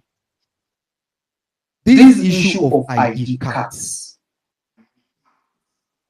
Unajua kuna vitu mingi zina happen mpaka tunashindwa tuna build momentum to, you know, so the government can behave, because this government has failed in every sector, kila sector. Hata tu a simple thing like ID cards, surely. Kijana mdogo ametoka shule 18 years after ID for 3 years. Unapata ID ukiwa mzee. Ona shida tu za kazi hiyo, ungesida kutafuta kazi wewe unaanza kutafuta ID. Sijui professor ya wapi hiyo story. Mulifika wapi hiyo story professor?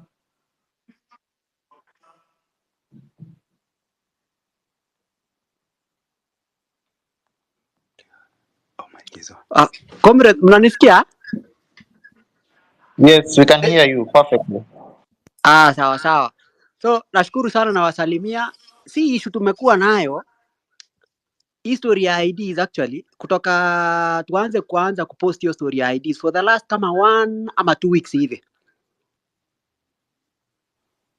So tukapata kwa DM watu wengi sana wanatuandikia wanaandika hizo complaints ati niliapply ID the last 1 year bado haijatokea passport. Tukashangaa kwani ni aje. Juu ilianza na issue ya kuna ndugu yetu alikuwa ameapply ID, alikuwa anafaa join university August next month. So ID yake imechelewa. Sasa tukafikiria inaweza kuwa labda ni kesi yake peke yake. Basi venye tumeanza kupost for the last kama 2 weeks hivi, watu wengi wanatuandikia hapo kwa DM, wanatuandikia, watu wanatuma waiting cards, wanasema ID, unapata mtu aliapply ID the last kama 1 year hivi na bado haijatokea. Sisi tukashangaa. kama 2021 hapo kuna time hata mimi nilikuwa nimepoteza ID. Nikaenda nika-apply. Hiyo time ID ilikuwa inatoka, ulikuwa una-apply maximum ilikuwa inachukua kama 14 days ushapatiwa time we ID yako umeenda ukabadilishiwa. Juu hata hiyo time ndo nipige kura 2022 ID yangu ilikuwa imepotea nikaenda nika-apply. Na hiyo time ukumbuke, hiyo time Ministry of Interior hii ya saa hii tulikuwa na ma-PS wangapi? Tulikuwa tu na mmoja ule mwenye alikuwa anaitwa Karanja. Saa hii tuko na ma-PS watatu. Huyu Raymond, kuna mwingine anaitwa Julius Pitok, alafu kuna mwingine hapa anaitwa Salome. PS watatu. So wakati William aliwaweka, I'm sorry mimi naitaga ya William sababu nimezoea for a long time. Wakati aliweka hao ma-PS watatu sisi tukasema labda ma-PS watatu wakiwekwa, unajua mambo inaweza kuwa efficient. Tuseme labda ule mmoja hata tulikuwa tunachukua 14 days ndo tupate ID. Wakiwekwa watatu, this time labda hata itakuwa labda siku 2 ID yako imetoka. Lakini sasa kumbe ikiwekwa kwa watatu mambo inakuwa slow. Saa hii mtu ana apply ID inachukua kama 1 year. Complaints unapata students. For example, labda wenye wanataka kujoin university, watu tu wenye wamemaliza shule juzi. Before ujoin university, lazima uapply help wenye wanataka kujoin university. Huwezi apply bila ID. Aya, huwezi hata register SIM card bila ID. Hakuna kitu unaweza fanya bila ID. So hata hiyo university huwezi join bila hiyo ID. Sasa hata kitu inatushangaza ni kwani zile printers ama ile machines tu walikuwa wanatumia hiyo kutoka kama mimi sasa kuna time nilikuwa nimepoteza ID 2021. Hiyo yenye waliniprintia nayo kwa hiyo 14 days. Kwani hiyo machine iliharibika siku gani?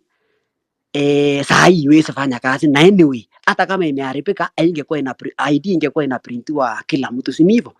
Saa hii unasikia ukienda utoe bribes, unasikia watu kuna watu wanaitisha bribe. Ukitoa bribe hiyo machine all of a sudden inaanza kufanya kazi magically. Ni kama kuna miracles zinafanyika huko ndani. Ukitoa tu bribe hivi kidogo hiyo machine inaamuka usiku unaprintiwa ID yako. Lakini ukikosa kutoa bribe hiyo ID haitoki. Ndio nashangaa kwani hii machine inafanya kazi. Na si ID peke yake, unapata tena watu wa passport, wa birth certificate wako na the same problem.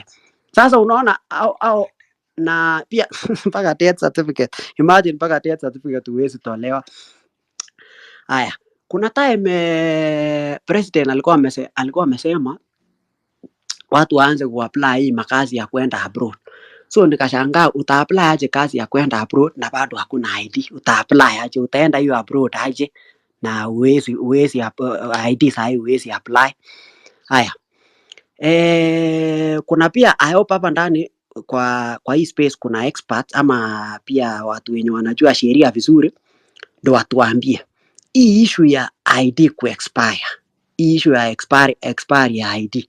Mimi nilishangaa wakati mimi nilichukua ID yangu, ID iko ina expire. But anyway, niko na swali kama nikuwe na for example driver's license. Si niko na driver's license yenye huwa na renew tuseme after say 3 years. Nikirenew driver's license na bado ni document ya serikali yenye serikali inajua profesa ako hii dunia anaendesha gari. Si mtu mwenye ako hii dunia si bado kama niko hai si ndio naendesha gari.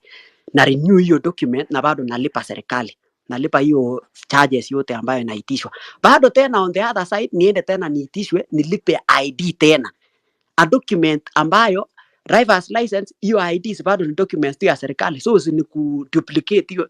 Anyway, I was actually hoping kwa hii space kama one of those 3 PSs wenye kwa hiyo department ya interior kama Raymond angeingia ama huyo Salome huyo ama huyo Pito kwa immigration, kama angeingia kwa hii space ndo tungemuuliza hii maswali kwa sababu people have been complaining. Sahi kwa DM yetu there are hundreds of people wenye wana complain, wanasema mimi nimeapply ID for the last 1 year imekwama na anafaa kufanya. Nyinyi mnajua hakuna kitu unaweza fanya bila ID. ID ndio unaanza na hakuna kitu yote yenye unaweza fanya. There is nothing you can apply bila kukuwa na ID. Hasa kama ID imekwama for 1 year, utafanya kitu gani?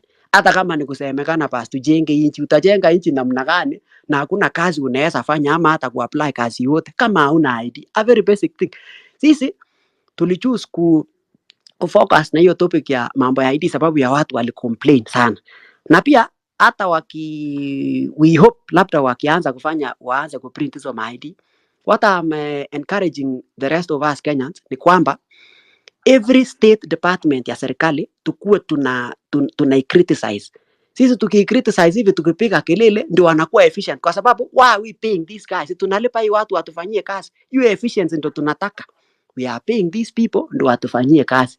Si ati tunawalipa tu waende wasubai bure. Hata mimi siwezi taka ati nilipwe nini nisubai tu bure. Kusubai sidhani kuna mtu anafaa alipwe kusubai. We are paying these people for us to work for, I mean for them to work for us. Sisi tunawaitisha ile tu kuwalipa, tunawalipa watufanyie hiyo kazi. That is all we are asking for, and that is why we have decided sisi kama professor we will focus on this. And anyway, we are asking them, why are you not responding? For the last kama 2 weeks, 2 or so weeks, people have been complaining. Hata sisi tumekuwa tukiandika hapa, tunataka hata tumetaka mpaka William, because William is their boss. Tumetaka mpaka hao ma PS au wote, all those people, mpaka hiyo huduma nini walikuwa wametublock hiyo handle ya huduma. At some point they had blocked us. I was wondering, how do you block your employer? How do you block a person who has employed you? The citizens of this republic are the people who have put you in those offices. Kama sio sisi tuwaweke kwa hiyo maofisi, hiyo ofisi hata haingekuwa. Hata tukipiga kelele, tupige kelele, lakini msitublock, because when you block us tutaongea aje na nyinyi sasa? How are we going to communicate? Yeah. I was actually hoping among all my PS na nini wangetuongelesha, they should respond. Huyo Bitok, huyo Julius Bitok mwenyewe, huyo wa PS anasimamia mambo ya immigration na citizen services, yeye ndo angefaa kuwa ana respond sahi, atuambie what is the problem, what is the issue, because kwa nini wanatutesa? Why are they persecuting us? No, ni kama hawaelewi the language of this young generation. Ni kama hawaelewi what this young generation is saying. Edgar, hebu angalia inbox, kuna message nimekutumia. I don't know if the echo is still there. I had so many gadgets here to control the space, but nimezima zote. So I don't know why the PSs are, sisi tunawalipa. Nimeona hapa Dr. Inyangala huyu wa education umeenda umeongeza fees. Sasa nyinyi mnajua tu saa hizi maisha ni ngumu, watoto wazazi wana struggle. Mtoto anasoma high school, anang'ang'ana, anapata hiyo B, anajua gava ita subsidize, alafu anaenda campus anaambiwa lipa 120,000. Kwa inbox yangu niko na vijana wengi, wanafunzi who are going to the university, they are unable to pay. As I saw another one from ilikuwa inaitwa this Technical University of Kenya. Ametoka kufanya course na anaambiwa alipe 180,000 per year. So amenitumia kwa inbox nimsaidie kuchanga, because again basari atapewa 2,000. And you see the PS mko hapa, most of you mnanisikiza. Hata nimeona Dr. Beatrice, can you tell us what is going on? Kwa nini mnatesa watoto wa Kenya? When these our watoto wanaenda streets, do you people listen to them? I've seen you PS Dr. Beatrice here. Hello? Yes. Can you hear me? Yes, we can hear you. Okay, I am under the weather, but you are my bosses, you're our bosses. I'm listening very keenly, and I'm very happy to join you this evening. Before I say anything, I want to speak like a mother. I'm a mother of many, and I'm also a mother of all the university students. I empathize with all comrades and every family, every brother, sister, cousin here who have missing relatives, missing classmates. I feel your pain, the pain of a mother. I feel your desolation. I want to assure you that government is not your enemy. The individuals without regard for the rule of law are the enemy. Your anger is genuine. Let us give state institutions time to bring the perpetrators to book. Education, beyond all other devices of human origin, is the great equalizer of our conditions as men. It is the balancing wheel of the social machinery. Allow me, my bosses, because you're the ones who have employed me, before I answer your questions, to just emphasize that as government, we appreciate the resources that families are investing in the education of our children. We share a common interest in these resources being used optimally so that we can produce quality graduates and also find jobs for our children who complete university education. The government, too, has been investing in education. And as you know, everybody talks about the differentiated unit cost. Please, now that I'm here, allow me, my bosses, to explain to you how this differentiated unit cost used to work. In this differentiated unit cost, every cost of a program was determined scientifically. And so let me use the example of medicine, which is actually the most expensive. Medicine at 612,000 Kenya shillings each year. So when medicine was, it is 612,000 Kenya shillings a year. It has been during the differentiated unit cost, and it is even now. But what happened during the differentiated unit cost when students were paying only 16,000? So they paid 16,000, that is 8,000 semester 1 and 8,000 semester 2. But then universities had other charges, medical, library, identity, and so put together, they were paying an average of 50,000.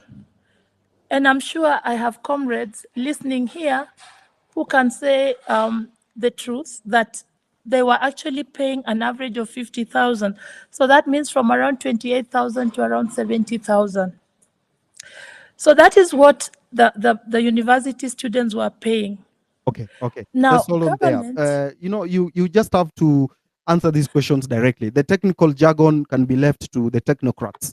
What most of Professor and his team who are struggling to get IDs, who are struggling to be in the university, they have no food, they have nowhere to go, yet they're supposed to be in class.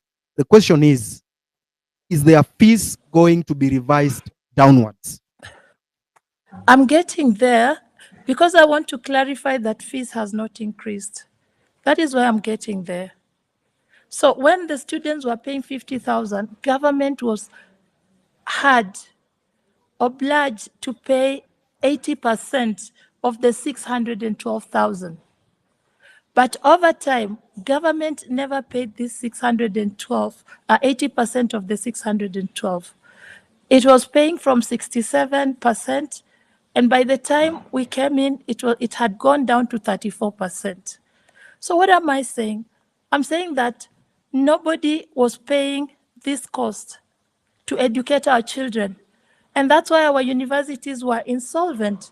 That is why Egerton, for example, was paying lecturers 60% of their salaries. Lecturers were committing suicide. And so we said, PS, please, Yes. let me get this clear. So the government was not paying lecturers. The lecturers were committing suicide. And therefore, to mitigate lecturers from committing suicide, you increase fees on students. Because that's what you're trying to say. I have explained that fees has not increased. It is a matter of these fees being shared between government and households. And how does, according to the new framework, how does the government support? Depending on the level of the students who have the greatest level of need, government supports 95%.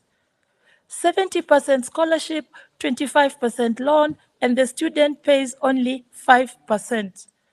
This is what has not been clear.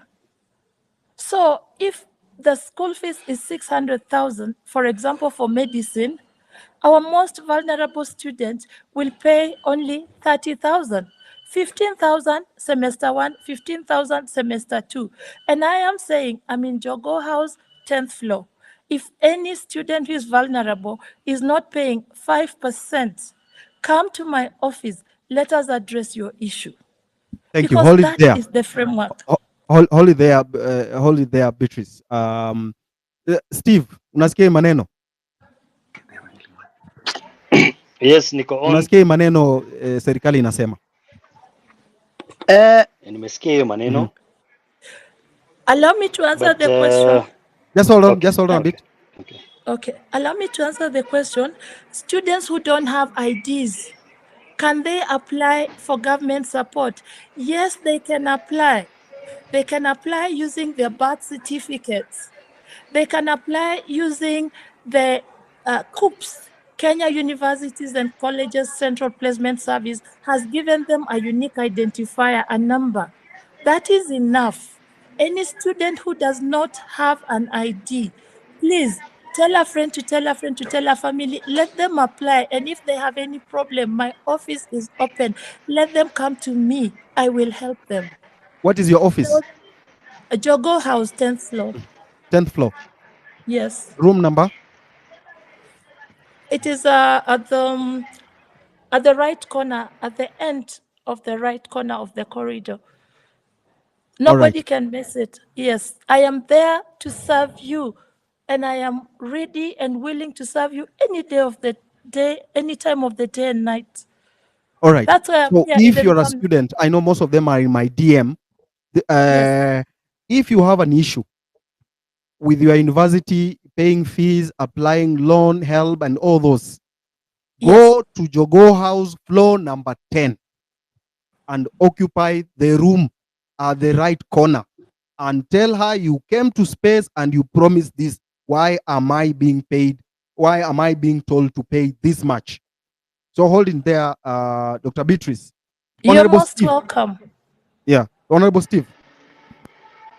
Yes, Eric. Go on. Jiru, we are First, also thank you waiting very for much Jiru to for come giving me and we this continue. opportunity. Asante. Edgar, you can take over. Okay, okay, okay.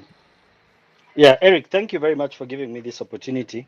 And I'm glad to see we are heading somewhere as a country where people can deliberate and look for fundamental solutions to our problems. Now, just to begin with, I'd like to add on the issue of IDs, what Professor was speaking about. And I want to let Kenyans know that this issue of ID, it is not what people perceive. I want Kenyans to understand that Kenya has been chosen as a pilot country in the implementation of what we call the New World Order. The New World Order agenda is an agenda that entails what we call a one world government. And this is not an agenda that was started yesterday. It is an agenda that has been put on set from the year 1946 after the Second World War. Immediately after the Second World War, on the 13th of February in 1946, the UN formulated what we call the UN Charter with one goal. And the entire goal was to break down sovereignties of all countries and build what we call a one world government. During that time, let me just take you through so you understand, and I'll reach the ID so that we understand where we're going as a country, because we seem to look at things at the face value, but without us understanding the root cause of our problems, I don't think we'll find a fundamental solution. So from the 1940s and 50s, this agenda was spearheaded by a group of billionaires named called the Bilderberg Group. The Bilderberg Group are the richest families in the world. Name them the Rothschild, the Rockefellers, the House of Lorraine, the Habsburgs, all of them. And towards 1970s, they formulated and rebranded into a group known as the World Economic Forum. That was in 1971. The World Economic Forum is a forum that is spearheaded by a German economist called Klaus Schwab. And this is the mother organization that is spearheading this New World Order agenda. And remember, this is the same organization that the group has taken full control of this country we call Kenya. You know, we have to speak as it is for us to understand where we are going, where we are, and where our problems began.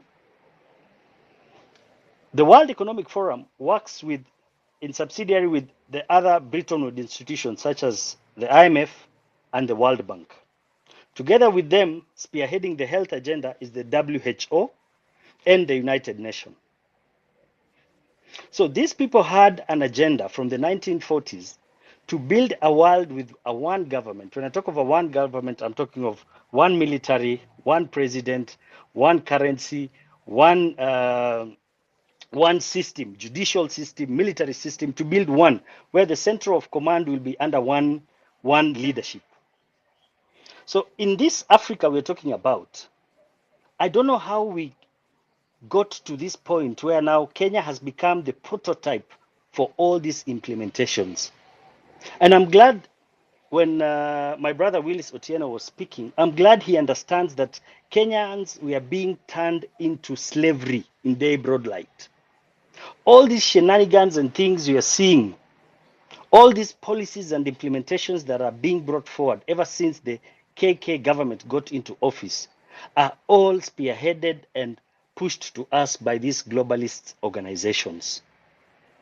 Number one, their biggest agenda is to depopulate the whole world.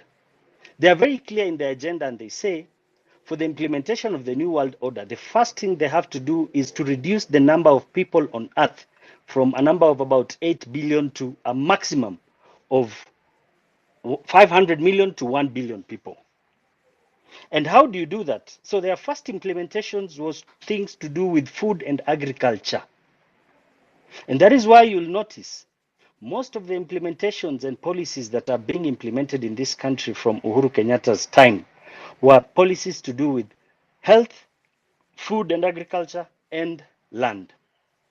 Simply because they understood the only way to control mankind is to control the food. As it is said, he who feeds you controls you. So how are they able to manage, how are they able to control our food supply and our food agricultural practices? It is through policies in these governments that are puppets to these globalist organizations. Today in this country, we know very well that the entire assembly has been held captive by the executive. But at the same time, we have to understand that our entire leadership has also been held captive by these globalists. All these agricultural policies that are being implemented in Kenya are meant to take full control of our food production, food supply, and our entire agricultural practices. In the New World Order agenda, they state clearly that their main objective is to transfer food production and agricultural practices together with assets and land from individuals to the big corporations. In the sense that, as my brother Willis had said, we are being taken back to slavery. The New World Order agenda entails to take control of the entire ownership of properties, assets, and everything else on planet Earth. But the saddest thing is that we are being pushed towards an agenda that many Kenyans are not aware of, many Kenyans are not speaking about. Even our entire leadership, most of them don't know where these globalists are taking us to. So once they control the food, today you know very well that agriculture is under their control, and they managed to do it through policies.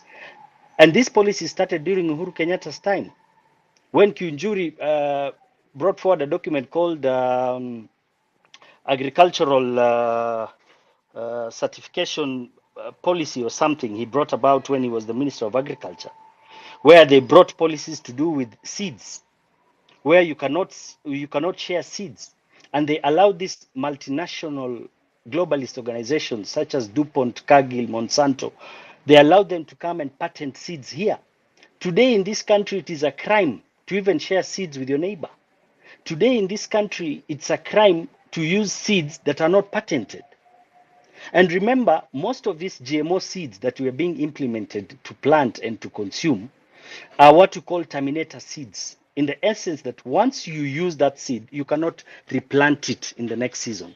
So what does that mean? It means if you need to plant in your next season, you must go back to them and they'll sell it to you at your price, and they can decide whether to sell it to you or not to sell it to you. So this is slavery. Let me interrupt you a bit. So wadau kitu Mwesh anasema Anasema sisi tumekuwa slaves kwa slave market. Government imekuwa kama slave broker. Au ndio wanapeleka kwa slave market, alafu sisi tunaenda tunauzwa huko. Na kuna 3 things zenye our brokers wanatufanyia. Kitu ya kwanza, wameuza health yetu. Ukitaka kujua wameuza health yetu, uangalie vizuri ni nani amechaguliwa kuwa minister wa health. Ni mtu ametoka WHO. Na nilikuwa naambia mtu jana, kama president angetaka kuemploy ama kupatia cabinet secretary wa health, mbona asingeita KMPDU awambie, cheki, nataka ni work na mtu mwenye mnataka. Hebu angalieni kwa hiyo union yenyu, ni nani manager mpoa mwenye anaweza fanya hiyo kazi. Mnaona? Ama aite governors. Governors wanakongana kitu inaitwa governors council. Kwa hiyo governors council kuna health committee. Akae nao waseme, huko kwa makaunti zenu, hebu angalieni ule daktari mwenye ni manager mwenye anafanya kazi poa, mlete ni work na yeye. Because huyo ndiye anaelewa shida zetu kwa county level. So huyo anaweza create synergy between the national government and the county government. Juga mnanipata hapo. So hao wameletewa mtu kutoka WHO akwe hapo kama minister. Unajua inamaanisha nini? Inamaanisha vaccines zitaanza kuja Kenya. Hiyo inamaanisha wewe kama ni mzazi utakuwa unaambiwa mtoi wako kesho atadungwa vaccine ya minyoo. Kesho ingine anaambiwa parent kuna vaccine ya homa ya nguruwe. Watoto wako watadungwa. Kesho watapewa madawa za minyoo. Umeelewa? Na watu hawaoni hiyo. Juzi nimeona madaktari wakicelebrate. Wakisema ametoka WHO. Hamuelewi the global agenda yenye Steve anaongelea. Sijui kama mnampata. He is talking about it. Alafu kuna history ya agriculture. Saa hizi mimi nakumbuka nikigrow up, my grandmother tulikuwa tunapanda mahindi, alafu tukivuna hiyo mahindi anachukua hiyo mahindi hiyo cob anaipeleka huko juu kwa jikoni yake. So wakati anapika hiyo moshi inaiwarm for a whole year. Hiyo mwaka inafuata anachukua hizo seeds anazisoak, alafu asubuhi tunaenda tunapanda. Saa hizi hauwezi. Ukinunua seed leo huwezi panda next year because hizo seeds zimekuwa patented. So tumenyang'anywa kitu inaitwa seed sovereignty. Huwezi panda chakula, ni mtu anakupandia hiyo chakula. Alafu slavery ya 3 ni yenye imetupeleka kwa street. Economic slavery. Sasa hizi tumekuwa kama mbuzi kwa mnada. Ndio maana watu kwa street. Tuko kwa street kwa sababu tumekuwa slaves. Ndio tunaongelea sana juu ya economic slavery, lakini mkumbuke kuna health slavery, kuna agriculture slavery. Na kwa hiyo health ukitaka kujua mambo ya depopulation for example, kwa nini wana push hormonal contraceptives kila siku? Yet mwanamke anakuanga fertile only 6 days in a month. 6 days peke yake ama 72 days in a year. Kwa nini adungwe kitu yenye nakaa kwa mwili yake for 5 years? Na watu hawaoni the agenda. Hii global agenda ya kina Bill Gates na nani, their aim is to kufanya sisi tukue slaves in our own country, in our own nation. Next time mtaambiwa sasa wewe farmer juu haupandi mahindi, kuna ile apartment tumejenga pale free housing, affordable house, wacha tukupeleke huko. Hii shamba tukupeleke kama 100,000. Wewe tukupe 100,000, wewe tuachie shamba tutakuwa tunapanda potatoes za kupeleka KFC ng'ambo. Hiyo ndio kitu wanatupangia, lakini watu hawaoni. Hiyo ndio kitu tunaongelea, inafaa muamke. Kama COVID-19 haikukufunza kitu, hakuna kitu tayari kufunza tena. Nyinyi mliona COVID-19 vile mlikuwa tunafungwa kama kondoo, tunafungiwa kwa manyumba. Yet tulisema in Africa hakuna vile COVID-19 itatu affect. Hakuna. Mkafungwa kwa manyumba, mkaambiwa mvae mask, mlikuwa mnakaa kama kondoo, mnadungwa mashindano huku na huku, hata mjui shindano imetoka wapi, nani ameleta, nani amemanufacture, mnaambiwa tu endeni mdungwe. Na wewe pia unapanga line hapo kama kondoo, mnanizushia hapa up, nawaambia wachane na hizo vitu mnanizushia hapa up. Now see where we are today. Watu wana collapse tu wakianguka chini. Hamuoni kitu kama hiyo? Edgar, uliza maswali zako kwa PS. Thank you so much, Amerix. So, with all the due respect, Dr. Beatrice, while you are speaking, kulikuwa na watoi walikuja DM yangu. These are kids with no IDs. These are kids wenye wako shule, wameapply for this very important document na hawajapewa. So wanauliza hivi, why are you lying? Because how can you say that one can apply for help with a birth certificate? Mtu anaweza fungua bank account na birth certificate. Is it logical? Juu hii help lazima iende kwa bank. So na kufungua bank account unahitaji KRA pin. So sahi KRA pin unaweza ifungua na birth certificate. Ama ni huku Shinyalu ndio tunadiscriminatiwa. You will answer those questions. Ndegwa Njiru, advocate. You can go. Yes. Thank you very much. I have listened to the submissions of various individuals and the summary you've given from Steve and the process of the enslavement of the African child. It has left me so much baffled because whatever you are speaking is a reality on the ground. And the most important thing is that the enslavement is both social, political, and economical. If you look at the social enslavement, you realize that they have now started pushing an agenda that is geared towards depopulating the human race, the LGBTQ. I'll not submit much on it. I'll only post it as a challenge for you to ponder and just to prove to you how the enslavement is taking place. When Uhuru Kenyatta decided to do Galana Kulalu, a food basket that would have sorted out greater 20% or 30% of our food insecurity. What happened to the project? The project was frustrated by those people who want to control the food sovereignty. So in real sense, it is calling for our self-introspection. But how does it begin and how did we get ourselves here? We got ourselves here when we elected a government that does not respond to the plight of the people. We got ourselves here when we got a government or when we elected a government that looks at self-enrichment as opposed to propagating policies that are enfiat mwananchi, policies that will be able to propagate the human race, policies that are able to respond to our social challenges, political challenges, and economic challenges. We have enslaved ourselves. It is we who elected this government. It is we who shall elect the future government. But we never hold these individuals to account. You have just submitted, Eric, very ably, that if Mr. William Ruto was interested in having a worker as a minister for health, he had very good channels where he would have gotten clear advice.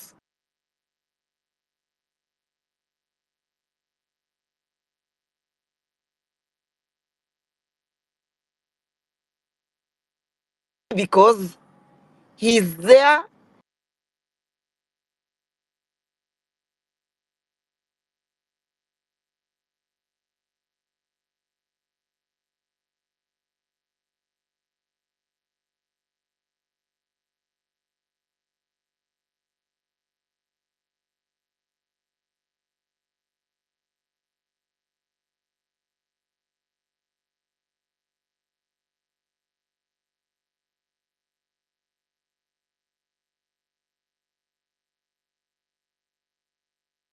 I think Advocate Njiru is having connection issues. Amerix, can you be able to get him?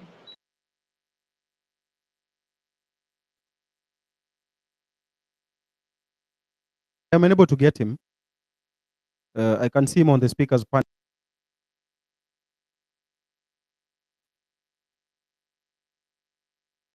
Jiru? Jiru? All right, Steve Mbogo, you can finish your prosecution of the problem and then give us a solution. We do not want to spend so much time on the problems. Let us get the problem, then give us the correct remedy for this, because we need to take action.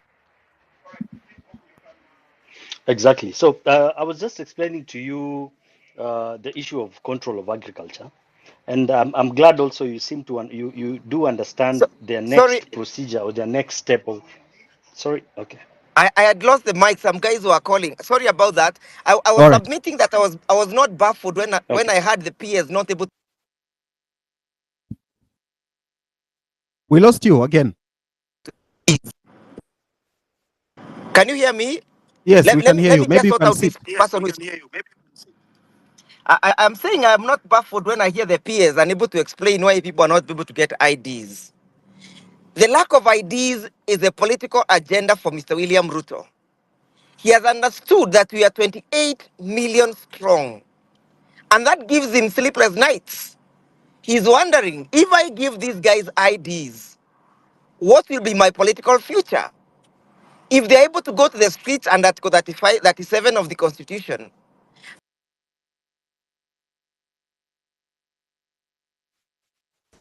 what will happen to the regime?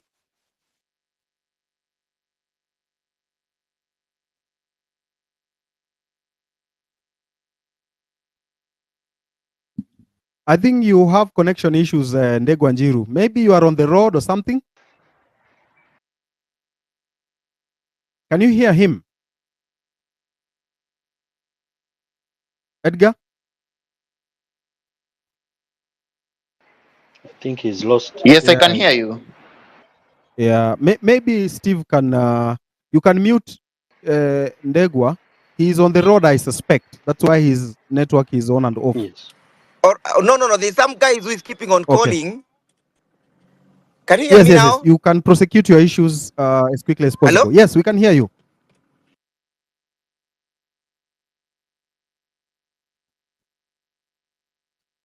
Anyway, as we wait for him, news just in is that Joe Biden has dropped out of the race.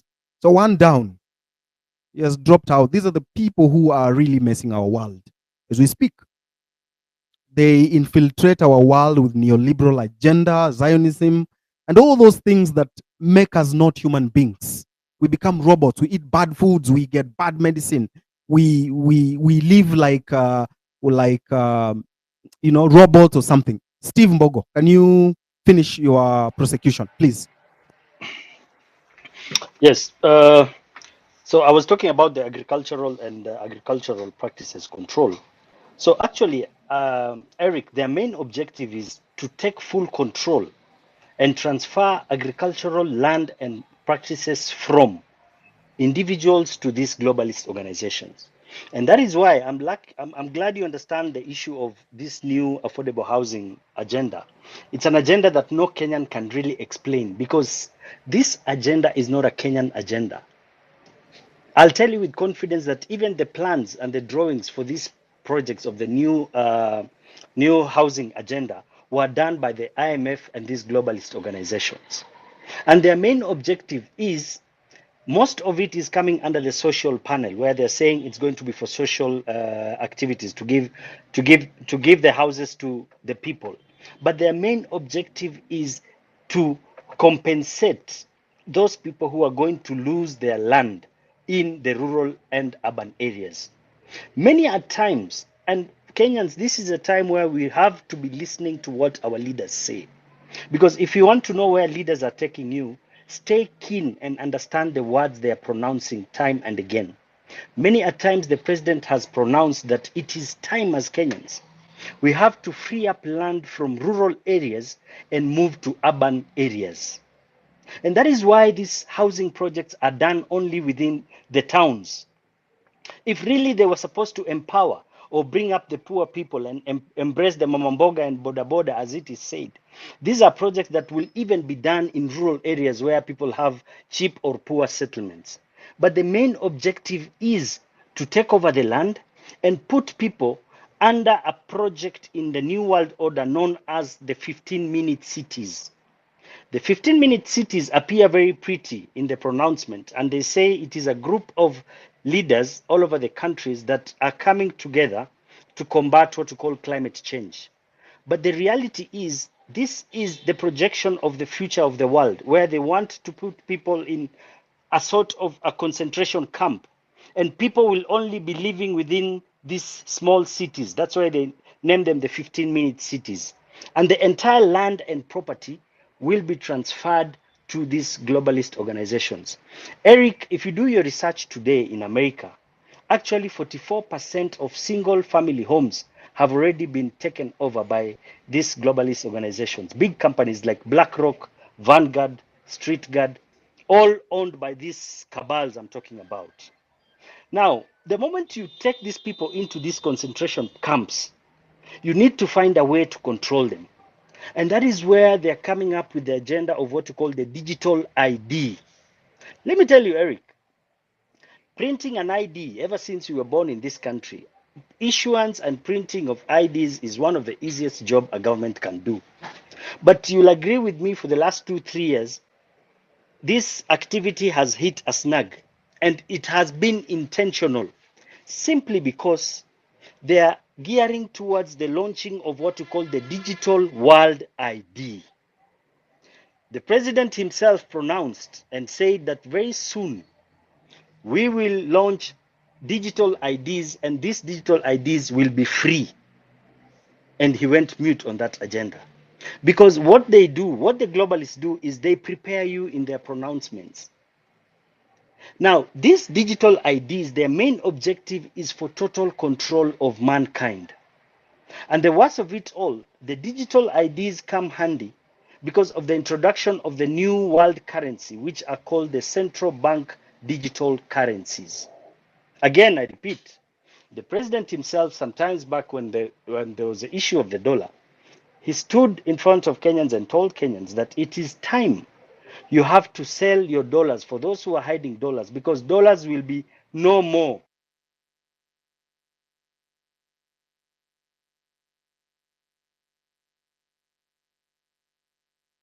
These globalists are planning to crash the entire economical system we use today and bring in what you call central bank digital currencies.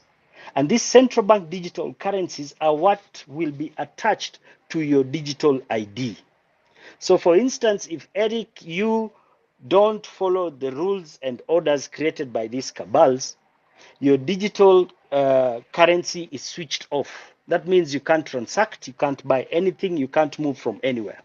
Number two, the same digital IDs are what will be used in the election practices. So that means, my friend, you'll be waking up in the morning during election day and you realize and you find that you already voted for the government or whoever will be in charge of those systems.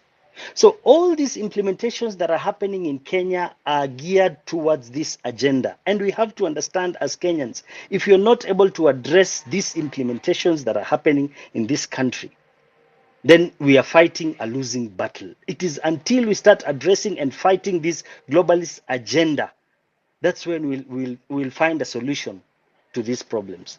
I'm glad the way my brother, Senior Counsel Willis, started and said, if you look at all the names that were proposed by the president yesterday for the cabinet secretary's position, a majority of them serve an interest.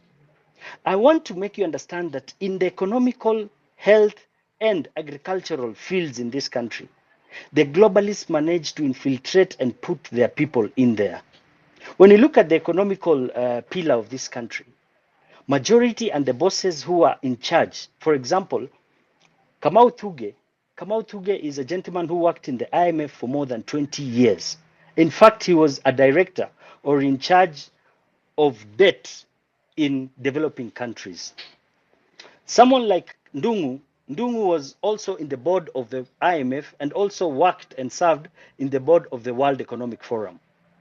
When you look at the former CS, Nakumicha, this year in March, actually, she was appointed to be a member of the board in the World Economic Forum. The new lady Baraza, who was nominated yesterday by the president, has also been a member and has worked with the WHO. So these are people who are being put strategically to implement policies for the globalist agenda and not for the Kenyan agenda. So it is until we address these issues on a nutshell and speak as it is, then, my brothers and sisters, we are fighting a losing battle. So it is time Kenyans have to wake up. It is time Kenyans have to look, flip the coin, look at the other side of the coin and also the sides of the coin. Because we are dealing with a government that has really become a puppet of these globalists, and their main intention is to dig us deeper into this hole of debt, hole of depopulation, the whole of slavery, And if we don't watch out, the implementations are being spearheaded at an alarming speed. When you talk of vaccinations today, I have been complaining online that many counties, I happened to come across letters from about 4 or 5 counties from Mount Kenya, where school kids are being vaccinated involuntarily. Today, in the World Health Organization report, even their scientists are coming out clean, claiming that most of these vaccines are harming these children. You and I know very well after the COVID vaccination, most of us who are vaccinated, a lot of people have developed very, very serious illnesses, from myocarditis to blood clots to immunology disorder to infertility disorder. But look at what has been happening ever since Nakumicha joined the World Economic Forum in March. She has been spearheading a vaccination agenda across the country for the last 6 months. Every weekend she's out there to speak about vaccination. In India, some years back, about 24,000 girls were vaccinated with the HPV vaccine. And these kids became so ill to an extent that the government chased the Bill Gates Foundation from India.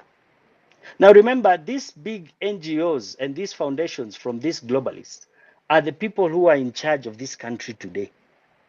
If you look at even the recent rejected finance bill, they had proposed to remove taxes and levies on NGOs, simply because the biggest NGOs of the cabals have put foot in our country.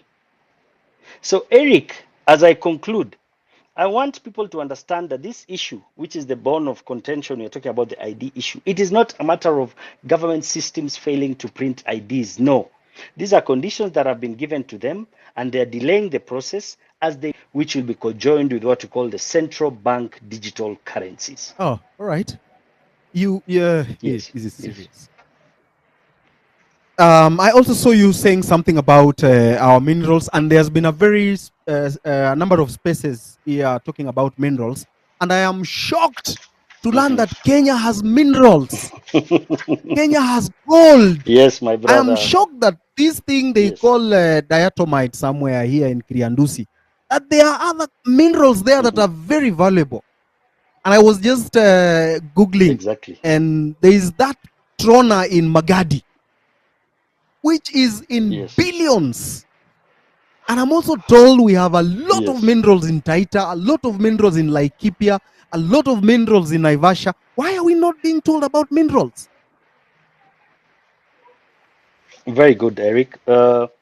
First, you have to understand that Kenya as a country, as per our geological surveys, we have about 970 minerals in existence in Kenya. And that begs the question, what is the biggest interest in Kenya with these globalists? Today, you and I will agree that the largest owners of land in this country are not Kenyans. After the government, the largest owners of land in this country are the British.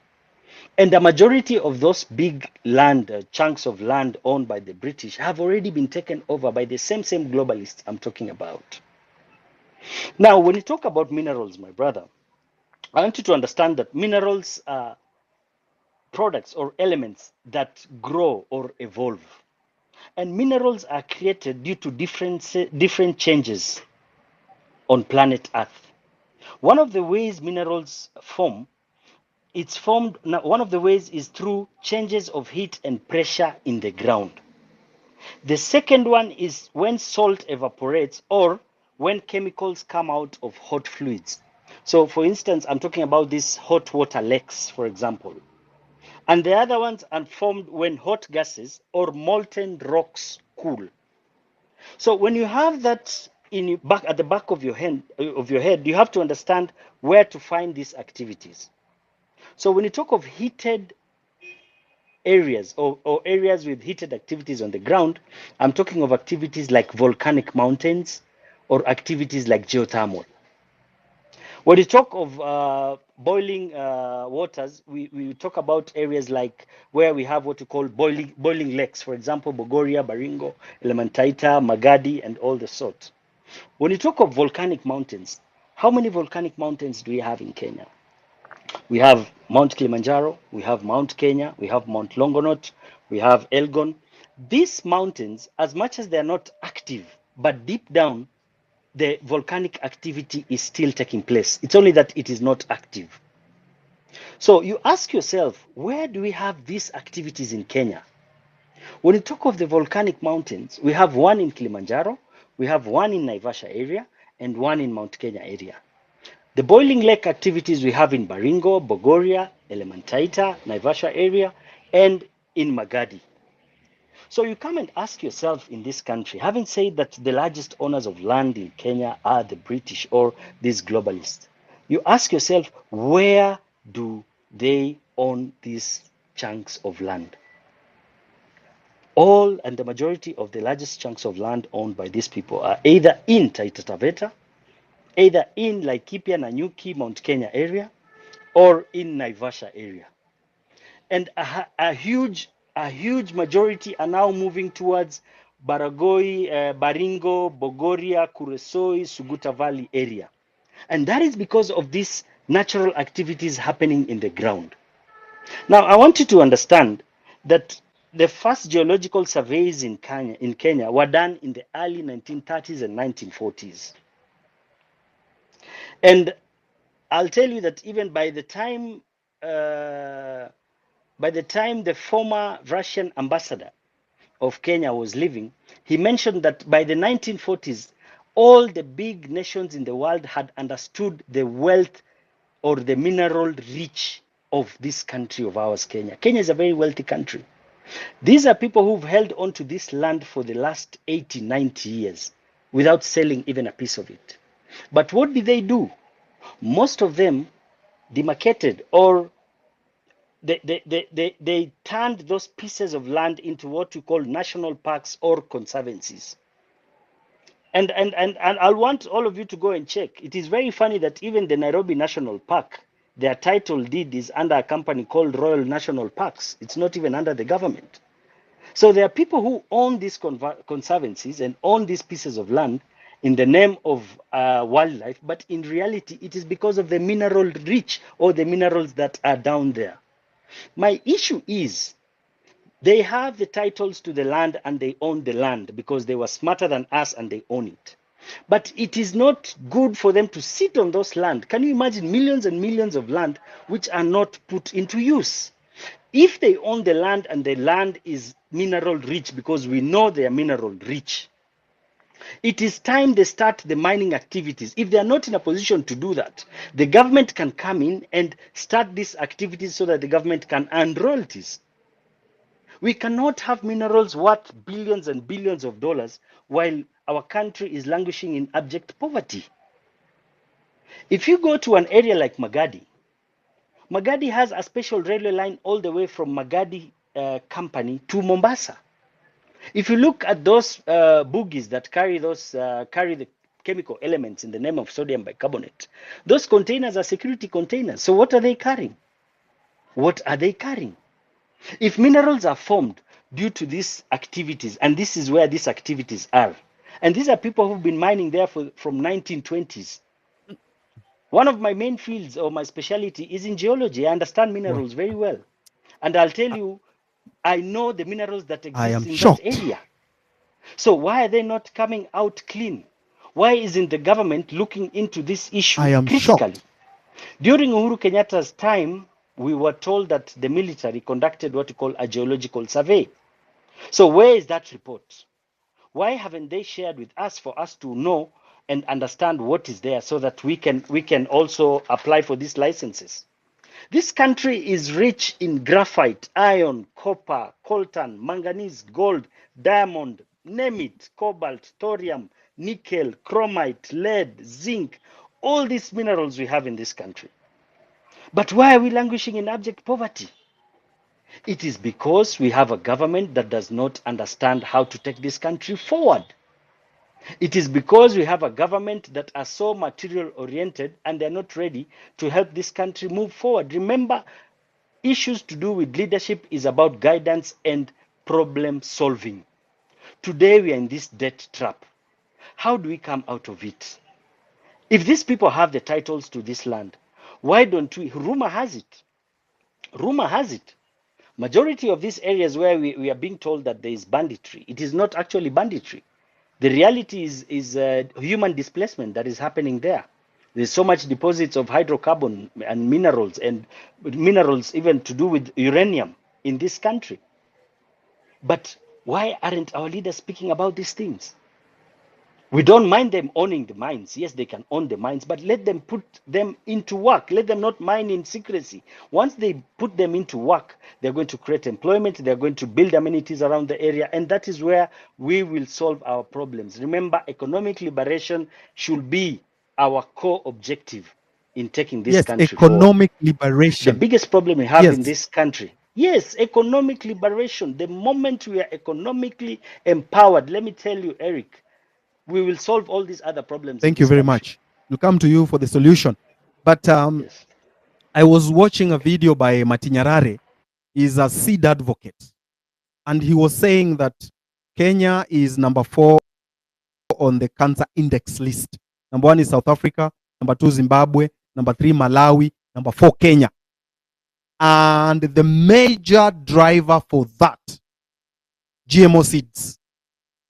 So much GMO seeds. We have lost our seed sovereignty as a nation. And if you want to know that this is a catastrophic event waiting, Zimbabwe was once a breadbasket of Southern Africa. But today, as we speak right now, Zimbabwe has no food. There's a drought crisis going on in Zimbabwe right now. And surprisingly, a very tiny country has donated maize to Zimbabwe. That country is called Rwanda. Is that where we want to take our country? Where we cannot farm our food because we have sold our seed sovereignty to globalists? Are we not angry enough? Don't we see our future, the pain that awaits us in the future? Are we selling our resources just like that as we sit? Are we selling ourselves to slavery as we watch? Honestly? And there is someone who says he's a university student and says the government is doing something for them? Honestly? And you come and abuse me?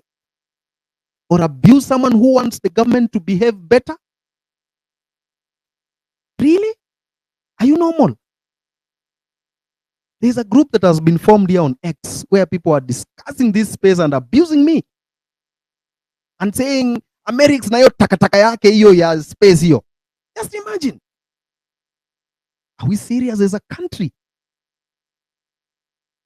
Kasmuel, are we serious? You tell me, sir. I do not think we Are are. we serious? I do not think we are at all. Go on. Thank you for this opportunity, Amerix. Fellow Kenyans of goodwill, I would take a rather different angle. I'm a 26-year-old gentleman and might not know so much about my country in terms of history. I might not know who did what or what goes on where, but one thing I'm certain of is that this system is currently not working for us.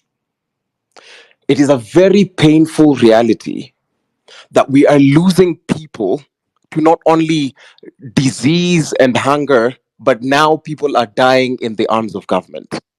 It's a far deeper insult that the government will kill us specifically for asking them to be accountable. When we started this, and the tenor and the spirit behind the hashtag Ruto must go, people look at it and think that we are trying to overthrow the government.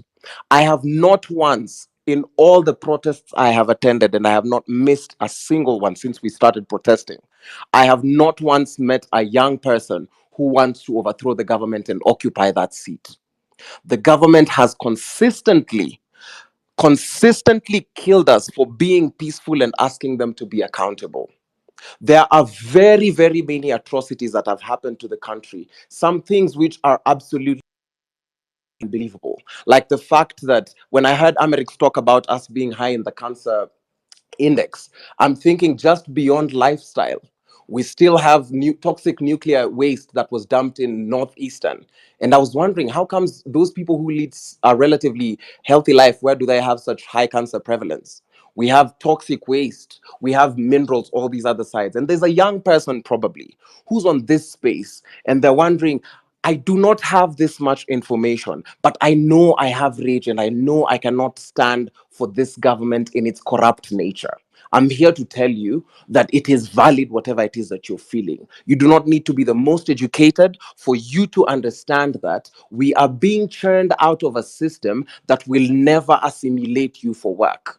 That if you do not have any connections, and we call them networking, but it is corrupt decisions made by a few individuals, that the wealth disparity in this country is so great, and the people who are part of the elite want to make it look as if you're not hardworking enough.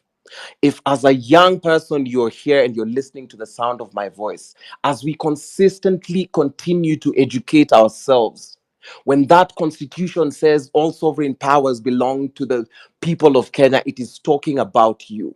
Let nobody intimidate you for your lack of knowledge, for you trying to pursue good governance. Because a lot of the people who plunged us into this mess, there are wheeler dealers amongst us who plunged us into this mess, who marketed this president and this current administration, and who currently are trying to piss on our intelligence.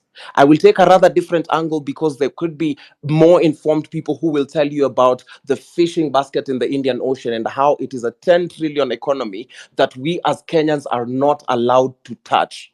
Despite us knowing that annually, if there's something that can bring the country 10 trillion, we are supposed to pay attention to it. But it is controlled by very few individuals who have stashed their wealth outside. They're given pockets of land in our colonizers' lands, and they take it and they sell our souls. If, as a young person, you're listening and you're wondering what this rage is about, do not listen to anybody who asks you the question, what next? It cannot be that we have marched in vain, that the blood of 50 plus individuals was spilled and shed in vain for the political class to achieve its selfish ambitions and desires. It cannot be that day in, day out, there are people who use these platforms to settle personal scores and try to detract you from our main goal, which is good governance, a country without corruption, and a country where we have accountability, where people are hired through meritocracy. If you're listening to the sound of this voice, let nobody sell you fear. Let nobody teach you how to exercise your democratic right. Because today, the guns were drawn. Today, the president made himself clear that he will no longer listen to us constitutionally. And part of the things that I listened to his subtlety when he was saying that enough is enough, and you've seen the police do it, you've seen them accuse us of violence. They've said that they've received intelligence that goons are planning to infiltrate the movement. What goons and why do they not act on that intelligence as soon as they find it? If as a young person you are confused about this, I am here to assuage you and let you know that your rage is in the right place. Rage on, march on, forge on, because we are being sold. I've been listening to the submissions of the previous speakers, and it breaks my heart to know that we live in such a country.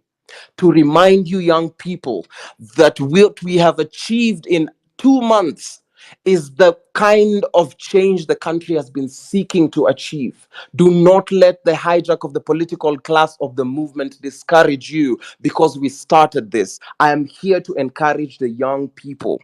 We will get information, but for God's sake, if you're listening and you're tired, do not rage on, because we've just begun. The tribeless, leaderless, partyless, and most especially fearless trope starts now, because this is the time. Remember, when we were protesting, the president was not this vocal. Today, he said that enough is enough. You've seen another foreign country congratulate a person for their nomination, and they've called it a reappointment. I'm asking myself, why would they not do that from personal accounts? How can it be intergovernmental agencies applaud a certain individual in a country for a reappointment before they're even vetted and sworn in? There is something sinister. I will not claim monopoly over knowledge, but I know that our hearts and our rage are in the right place. Please do not allow anybody to sow the seeds of disunity and fear and despair in your hearts. The rage moves on. Exercise your constitutional and democratic right to civil disobedience. We are protesters, not rioters and looters, as some of people are trying to paint us. As a young person, if you're listening to the sound of my voice, rage on, because the people who died, Denzel did not die in vain, Rex did not die in vain, and as if it is not enough, the 12-year-old Shuja Kennedy did not die in vain. Let their blood not have flowed in vain. There are people who left their homes in the morning and never made it back. There are people whose bodies were riddled with bullets. People who will never walk again. They sacrificed their limbs and their emotions and their organs that we may have a better country. For their sake, let their blood not have flown in vain. We cannot take this from a regime that does not want to listen, a regime that claims dialogue, but dialogue is a preserve of the political class. When they want to dialogue with the clergy, they do it in open camera. When they want to dialogue with each other as political class, they do it on our taxpayers' money, sometimes in resorts. But when they want to dialogue with the youth, it is on the point of a gun, at the other end of a baton, looking stupid, or we are found in swamps, floating, tortured, dead.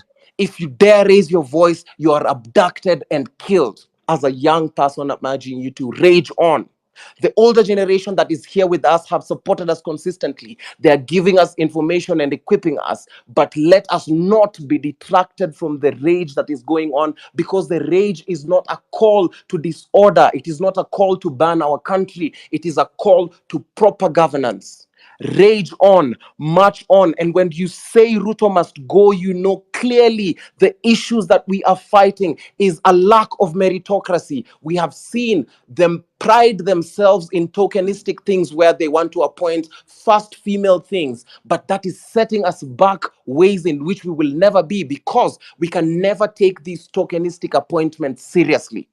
Rage on, because they are pissing on your intelligence that once they give us a youth, we find that we can trace them as a proxy to a person who's bearing a case. We said dissolve, not reshuffle. He did exactly that and still gave us people who constitutionally should not even be nominated. He might be playing a long game to try and show us that he has assuaged us, because we know the executive has captured the legislature, and he might take the names so that they are rejected at the legislative level for him to pass off as a person of good governance. We declare that we have seen through that ruse. As a young person, if you're listening to the sound of my voice, rage on.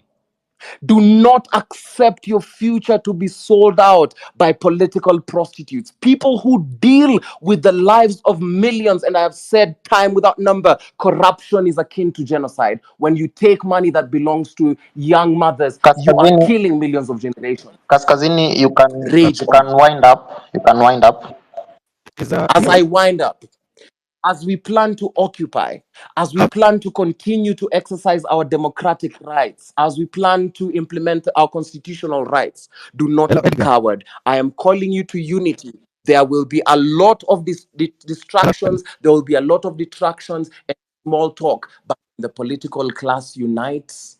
Remember that they will use everything they have, which is weapons, money, and the minds that they have at their disposal. Do not let anyone whore with your future. Rage on.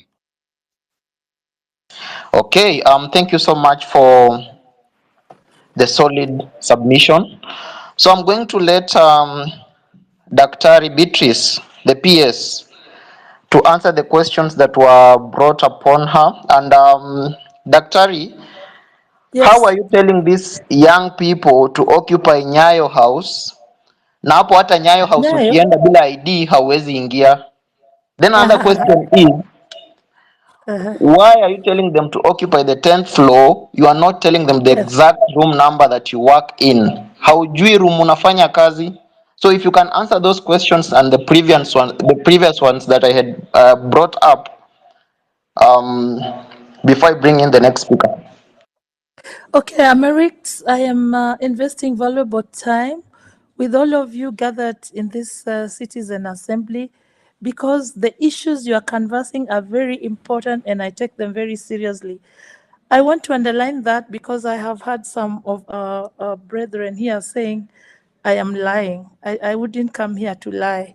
And Professor and all of us gathered here, you may want to know that so seriously am I taking these issues that I have actually consulted with the PS for Immigration and Citizen Services, Ambassador Julius Bitok, and he has assured me that within a month he would have cleared the backlog on the IDs, and he will prioritize university students. That aside, there's my brother, my son, I think, from Shinyalu, who did not believe that you can actually apply for help without an ID. I want to emphasize again that that is possible. So far, HELP has had agreement with Postbank that students can open bank accounts without IDs. And for the rest, they are using their parents' bank accounts. Of course, we have had some challenges with that, but every solution comes with certain challenges that we continue to talk and see how we can co-create solutions. Now, that said, the second question was from Dr. Lawrence Lawino on my account, Uzima University and the money that is owed. Because of the issues that I was explaining about government not having been able to pay 80%, which I was told was too technical, and I left it at that, but I can have side conversations on the same. In the end, public universities are owed 137 billion and private universities are owed 51 billion. So these have been submitted to the pending bills committee, and they are being verified, and a solution, a Marshall Plan, will be worked out to resolve this. There was a question, a very valid question about access to information. Should everybody come to Jogo? So we have University Funding Board, we have Higher Education Loans Board. They will provide just the same kind of assistance that I will. And you can also call, they have call centers. So those who need help do not necessarily have to come to Jogo, but those who come are very much welcome. And also, University Funding Board and Higher Education Loans Board have teams in the fields. So if they have not reached you, know that they will reach you because they have teams in the fields answering questions and helping students apply. We also have support through the Huduma centers. We are also engaging the chiefs in the barazas to be able to share information and point wananchi to the right centers of information and support. If also you are near a university, universities have help desks that support in sharing information and helping students apply.